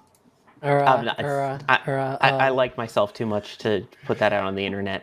I've done some things on the internet, but I won't do that. I don't know. What do you guys think? D, do you think that this is a race that China cares about? I mean, a little bit, but it's like, okay, are they racing us our first time to the moon? No. Do we really have the plan for a fully constant lunar architecture where we'll have people continually there? And like, if I had to guess, I don't think they really care in quite the same way. Like, they want to get there. They want to get there as fast as possible. But as far as which country sets foot on the moon again for the first time versus the infrastructure once we're actually there, I don't know. I don't know. EJ, I'm interested in your opinion. I think they care. They absolutely care. China has something to prove. Right now, what they're trying to prove. Sorry to just, this is a little bit of weird pontification from me, but they are trying to prove that we live in a multipolar world. All right. And in a multipolar world where you have conflicting ideologies, i.e. a Cold War. All right. Spaceflight is soft power projection, and that counts for a lot. That's what the Apollo program was. It was soft power projection. So you said it yourself that the president is trying to go, oh yeah, okay, soft power projection. Let's do this. I want to be like Kennedy, right? It's soft power projection. China absolutely wants to show the world that they're capable of doing this by themselves. They absolutely care, and they absolutely want to get it done. I'm not saying that they don't care. I think they care a lot. I think they care a lot about the actual work that happens once they're there. I'm saying who wins by a couple months or a year isn't. Yeah. I feel like that wouldn't be as. Yeah, that's fair. That's fair. I wasn't necessarily disagreeing with you, D. I think cool. You're very right. Cool. I think. I don't mind. Like I said, I don't mind them doing us doing an in-house lander if we want to get there faster. That's fine and dandy. Don't do it to the detriment of the ace cards that we have in the hole, right? Like that's what I'm trying to say. Okay, this is the U.S. We could beat them. We could beat them first, and then have 100-ton landers come to the surface. It shouldn't have to be one or the other. So I kind of agree with you. Like I don't think getting first here is a priority, but I'll tell you, in terms of like national space program competence, and we could absolutely get there before them, and we could absolutely just put a fork in them with the commercial programs coming. We don't have to be there first. The commercial programs are your true ace in the hole. HLS and SLD, that's your ace in the hole. I agree with you, but I still, China very much cares. They very, very much care. They got something to prove. And you shouldn't underestimate somebody that has something to prove with spaceflight. I think the core here, I guess, is do they care about the race or about going to the moon, right? And I feel like you three had sort of different perspectives here. I think they clearly care about getting to the moon. And maybe call me too European here because I'm not American, and so I'm seeing this from afar, if you will. Although technically we are part of the Artemis program thanks to the European Service Module, but in any case, maybe think about it in that way. Because for me, from my perspective, I see the whole China thing as India. You know how they have also their own space program. They also want to have their own human spaceflight program. They also have to run their lunar landers on the moon. They have already done that with Chandrayaan 4, I think it was, because they have had multiple ones, so it's a bit complicated to remember every single number. So they have had their own landers. They even went to do an orbiter around Mars. From here, from this perspective across the Atlantic, it sort of seems to me as China is very proud of having those capabilities, and they build their own spacecraft for carrying humans to low Earth orbit, their own space station, and now they're advancing to the moon. They did that first with the Chang'e program, right? Chang'e 3, 4, 5, and 6.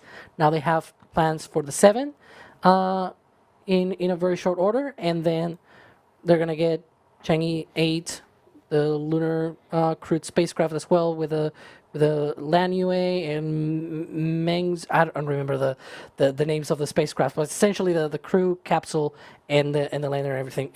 They are pre-positioning all of that. They're working towards that goal, and they're very, very proud of having that space flight endeavor or plans or whatever. And they also have very far-reach plans of going to Mars with humans as well. They just haven't really announced a very set in stone timeline. That might be 2040s, 2050s, we don't really know. But they have those ideas, right?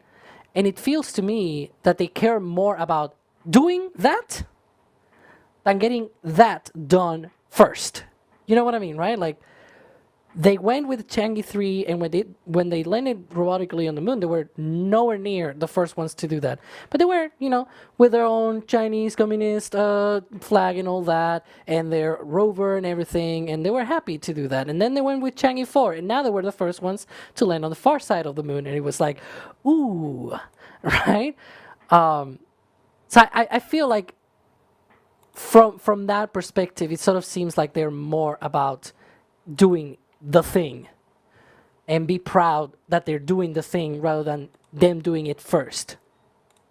But we'll see. And India, they're also having their own lunar plans and everything. I think it's very great that they're trying, and wish them the best, because more more spaceflight progress, more better, and hopefully, things get done and all that. But That's what I mean, Alex, dude. Like, I know you're kind of rambling at the end there, but no, that's right. Like, dude, that they have something to prove. They have something to prove. I don't think they, like to amend it. They care because they have something to prove. That's what I'm trying to say. Like, they're there to prove it to the world. It's not necessarily about racing against the U.S. It's to show that they did it, dude. That's what you're trying to say, right? Like, I agree. That's basically what I'm talking about. Yeah. This is interesting. It's a good question. They Also, I need absolutely to make care. sure that I thank Crispy for gifting 10 Red Team memberships earlier. I, again, appreciate that. If you did get one of those memberships, definitely make sure you give them a big old thank you. Let's see here. This is an interesting question from S1 Noir. Will SpaceX give moon missions a higher priority than the 10 Mars flights in 2026? Now, I know SpaceX's big thing is also on Mars, but given this kind of kick in the pants, so to speak, do you think that Mars maybe gets pushed to the 2028 window and HLS gets the priority now? Or are they still going for that kind of split path of being able to do both?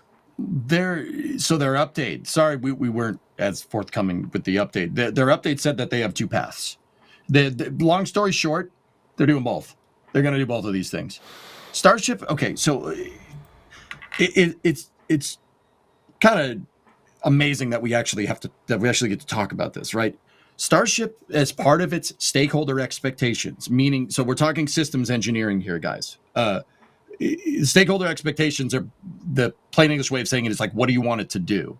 Part of what SpaceX wants Starship to do is be able to be mass produced, and they are building the factories to be able to do that. That's why we see dueling gigabays going up right now, one at the Cape, one at Boca Chica. That's why we see Star Factory being made. That's why we're going to see another Star Factory that's like 3 times as big for kids that need to learn how to read good at Roberts Road in Texas.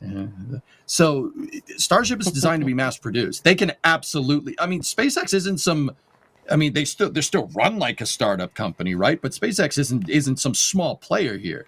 The company's market cap is like $400 billion. It's one of the most valuable companies in human existence. They are a gigantic aerospace contractor at this point. They can absolutely do both of these things. Absolutely, they can work on both of them. And in fact, proving out HLS, getting a depot working, on-orbit refueling and docking, that's going to unlock you got your HLS stuff, but you can also do Mars things with that as well. Alex, they're absolutely going to do both. What's up? No, I was going to say I wonder what Alex's thoughts are too. Alex? I've always thought that the goal of going to Mars in 2026 was a very borderline goal that there's no way they're gonna achieve it. They're trying their best, but the only way they can get to that is by doing what I said about what I talked about before, of doing the refueling test and everything as soon as possible. But if they try to prioritize that, maybe it doesn't work for HLS, and so you've got all of these different weird sort of different opposing directions, if you will, and forces going on here. I feel like 2026 is not happening for a Mars flight. 2028 might be more doable. By then, they will probably have 2, 3, 4 pads for Starship, and probably the capability to build multiple Starship vehicles in a month, for example, and also reuse them. Probably by then, they're reusing ships as well. I really hope they are reusing ships by 2028, to be fair. So we'll see. We'll see what they do. But I don't think there's even a priority to moon missions, if you will, in terms of, Mars or moon in 2026. And it's like, let them figure out just Starship alone first, and then they'll figure out going to Mars and moon and everything, as I said, like 20, 30 minutes ago, with all of the milestones and everything. Yeah, there's a lot of the basic things that we need to see here before the Mars landings can really take that priority. I would love if they were able to do that, but I really doubt it. Yeah, I mean, when they announced the 2026 flight, we saw those renders without the landing legs, and then Dan Hewitt, he said that they were not going to be even trying to land with landing legs on the first Mars flight. I don't know how many refuelings in orbit you will need anyways, but like the way that I'm seeing this, I see version 3 first launch around spring, April or something like that. And then when is the second flight? I think it's probably going to be June or something like that. Third flight, probably July timeframe. Like from there on, it might become a monthly thing. If it works, which is why I refer right now to what I said about ground testing and everything. If it doesn't blow up a lot, if they only see small issues here and there that they can fix quickly, then you can see a much more increased rate of launches, right?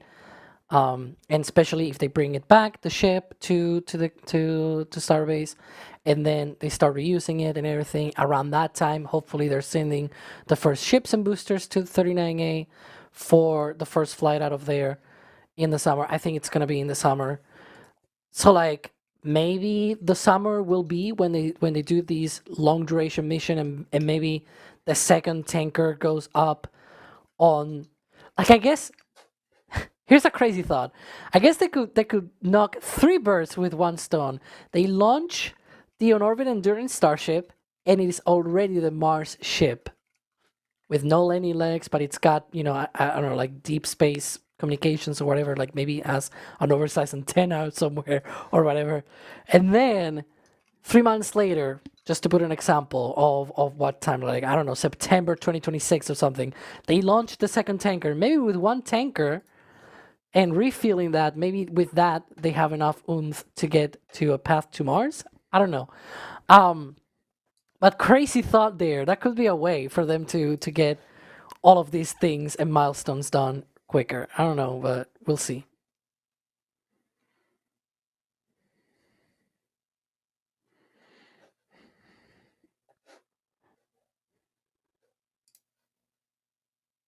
I just realized stream couldn't hear me there. Sorry about that. Yeah, we will absolutely keep an eye on that. No.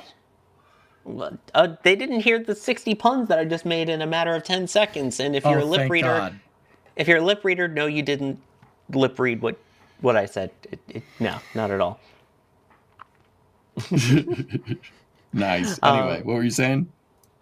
No, I was saying obviously we'll be keeping an eye on everything with Starship because, of course, we have our cameras at Starbase 24/7 and everything going on in the Space Coast too, which if you haven't checked out the Space Coast flyover yet that came out this week, first off, who are you and why are you? Check it out. It's awesome. I don't know why you haven't yet. But if you have, you'll get a really good idea of where they're at with the orbital launch mount for 39A, some tower segments that they're working on, and of course the progress going on at 37 as well, in addition to all the other stuff that's happening. But boy, Roberts Road looks quite different, and thank goodness the movable tent was open, so we got some really good stuff there. Also really good is... I want to say something really quick. Every once in a while I've been unmuting and attempting to chime in, and then I didn't get to chime in because you guys, well, Alex, chime in a lot. I'm chiming. Well, interrupt me. I'm chiming. So here's the thing. I was going to say earlier on that SpaceX kind of had a PR problem, right? We see their rockets blow up, and that's what the public sees, and that's all they see, right? We've been asking for 3-4 flights for an update, a proper update on Moon and Mars, a proper update on the future of Starship, and we never got it. We got Elon talking about making life multiplanetary. We got Elon again jumping in the middle of the stream. We never got the proper update that we've been asking for over a year. Well, you know what? It was political PR, but Sean Duffy going on CNBC and Fox News and saying, we want to speed this up. SpaceX isn't doing their job. They got SpaceX to talk. But Kevin, the Kardashians, they need to be told that the moon landing was not faked. And you know what? It was political PR. And my other comment is the whole China race with China. That's political PR too. You know what? That's how you get your population behind you, your supporters behind you, and you know what? It's all politics. It's all politics. But you know what? One thing we did do, or they did, as Sean Duffy did, was he got SpaceX to say the 49 things publicly that we are doing to go to the moon and Mars that have been done already. And you know what? I think that puts SpaceX in a really good position, public relations wise and politically, to get the support that they need. I will I'm say done. one thing though about the political PR. Who made the Apollo challenge, and who later on signed the plaques that are on the lunar landers? Just gonna say that. Okay. So the Apollo program spanned 3 presidential administrations. Got it. Well, I mean, one of them was cut slightly short. So we have to But acknowledge it's not that just part. political PR in the sense of I like the way one that I said it single- better, Sawyer. One single party or even a single administration, but more like it should be political PR for the pride of a country. If it were like that, I feel like that is a much more, at least in my opinion, it's a much more valuable goal than let's beat them to the moon. Yeah, was but trying if to- I'm right, the same person's name who was on the plaque for Apollo 11 was also the one who ended the program, Who was ended also the the one program. whose name was on the space shuttle. Yeah. So Just saying. it's the whole thing. I mean, it's the same whole deal of like who canceled the shuttle, and everybody always accuses a certain president, and then it's the previous one. But anyways, you get the point that I'm trying to make here. That it's like, yeah, it's political PR, but it also is sometimes misguided. I think that it is about getting there faster and not about we are accomplishing this and it's great and it's magnificent and it's amazing. And I feel sometimes that's lost in all of these conversations. I don't know. I get it. I mean, Good Kevin, to point out. here's the thing. Is that awesome for us that Sean Duffy got us this information? Sure. But having to go to the news and say that to get an update, I don't think is the own that he thinks it is. You could have just called them. You're the interim acting administrator. You could have just said something. And he said, we need an update from you guys. We need an update from you guys. Is rhetoric like that really non-detrimental to our space program? I don't think that's the own that we think it is. He's like, yeah, I got all this information. Bro, you're the NASA administrator. Just call Elon. Just call him and say, look, you got to do a technical update. You got to do a technical update. You got to do a technical update. No, Yeah, instead he has to force the issue with political. Ridiculous. But at that point, then you're just going to maybe get that it. was I'll get to politics it. too, right? Well, no, that just tells me you have no idea what you're doing. Just saying. I think that was very targeted of, if you're not going to do anything behind closed doors, the only way we're going to get you to talk is out in public. So I get where he's coming from there. Also, Gaw saying, the $5 super chat, I think the race China cares about, but no one is talking about, is who gets the prime ISRU sites first, which is in situ resource utilization. Basically, who can start mining helium-3 first. Yeah, maybe. Also an interesting note. But yeah. And also I do want to thank Michelle for completing a collection with the last of the first. That's Jack's line with Flight 11, getting the Flight 11 patch. Thank you very much for doing that, Michelle. And hopefully it looks good on your wall, or with the rest of your collection too. And of course, I've merch pied myself by doing that, I just realized. But anyway. Yeah, it was a lot of stuff going on in Spaceflight here. And yeah. So appreciate you guys sticking around with it. And of course, we have to thank our members who we couldn't do this without.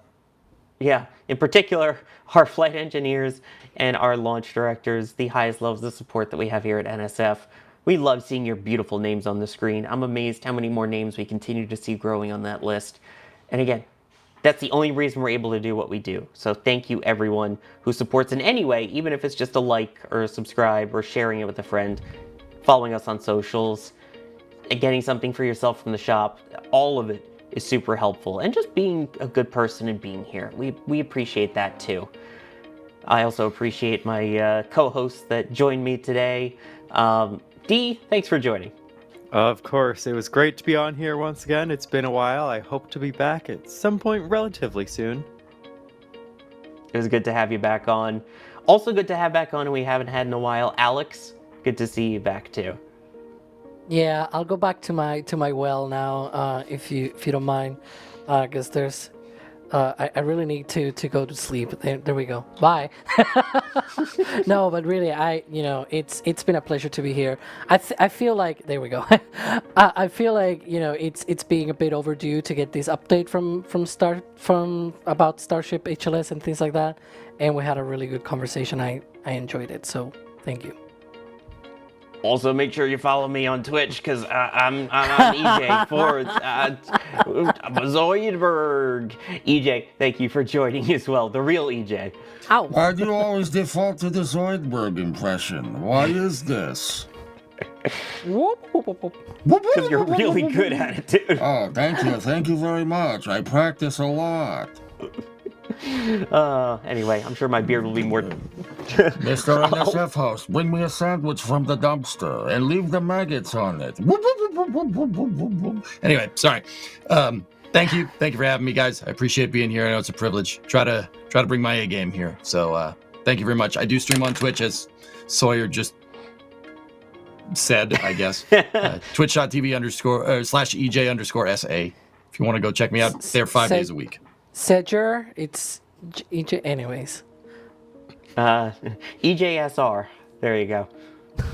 Because I am Sawyer Rosenstein, also with Kevin Michael Reed, who's been the one pushing the buttons, pulling the levers, and bringing his insights in about China as well, and adding tinfoil hats. Thank you for joining us. If you want the non-tinfoil hat version of all the news, make sure you're subscribed, because coming up in just a little bit will be the premiere of This Week in Spaceflight. You should get a notification on your phone. If you don't have notifications turned on, turn them on. That way you know when it and all of our videos happen. I'm Sawyer Rosenstein, as I mentioned. Have a great weekend and happy Halloween! Woo! And here we go.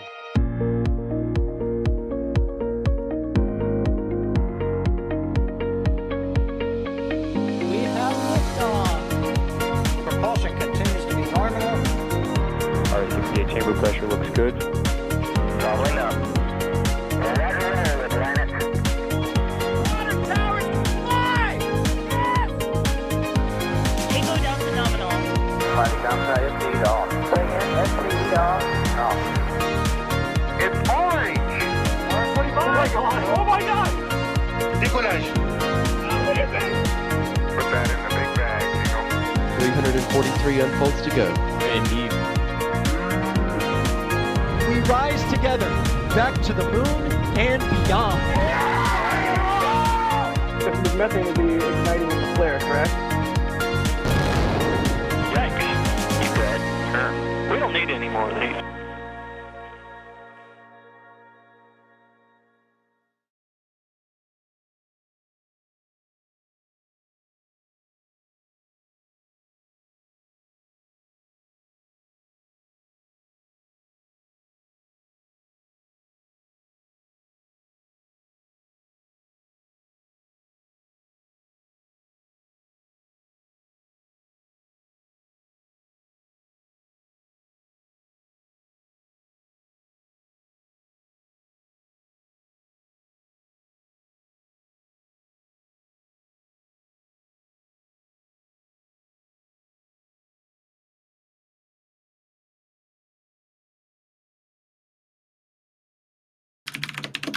Are clear except to Twitch and Membies.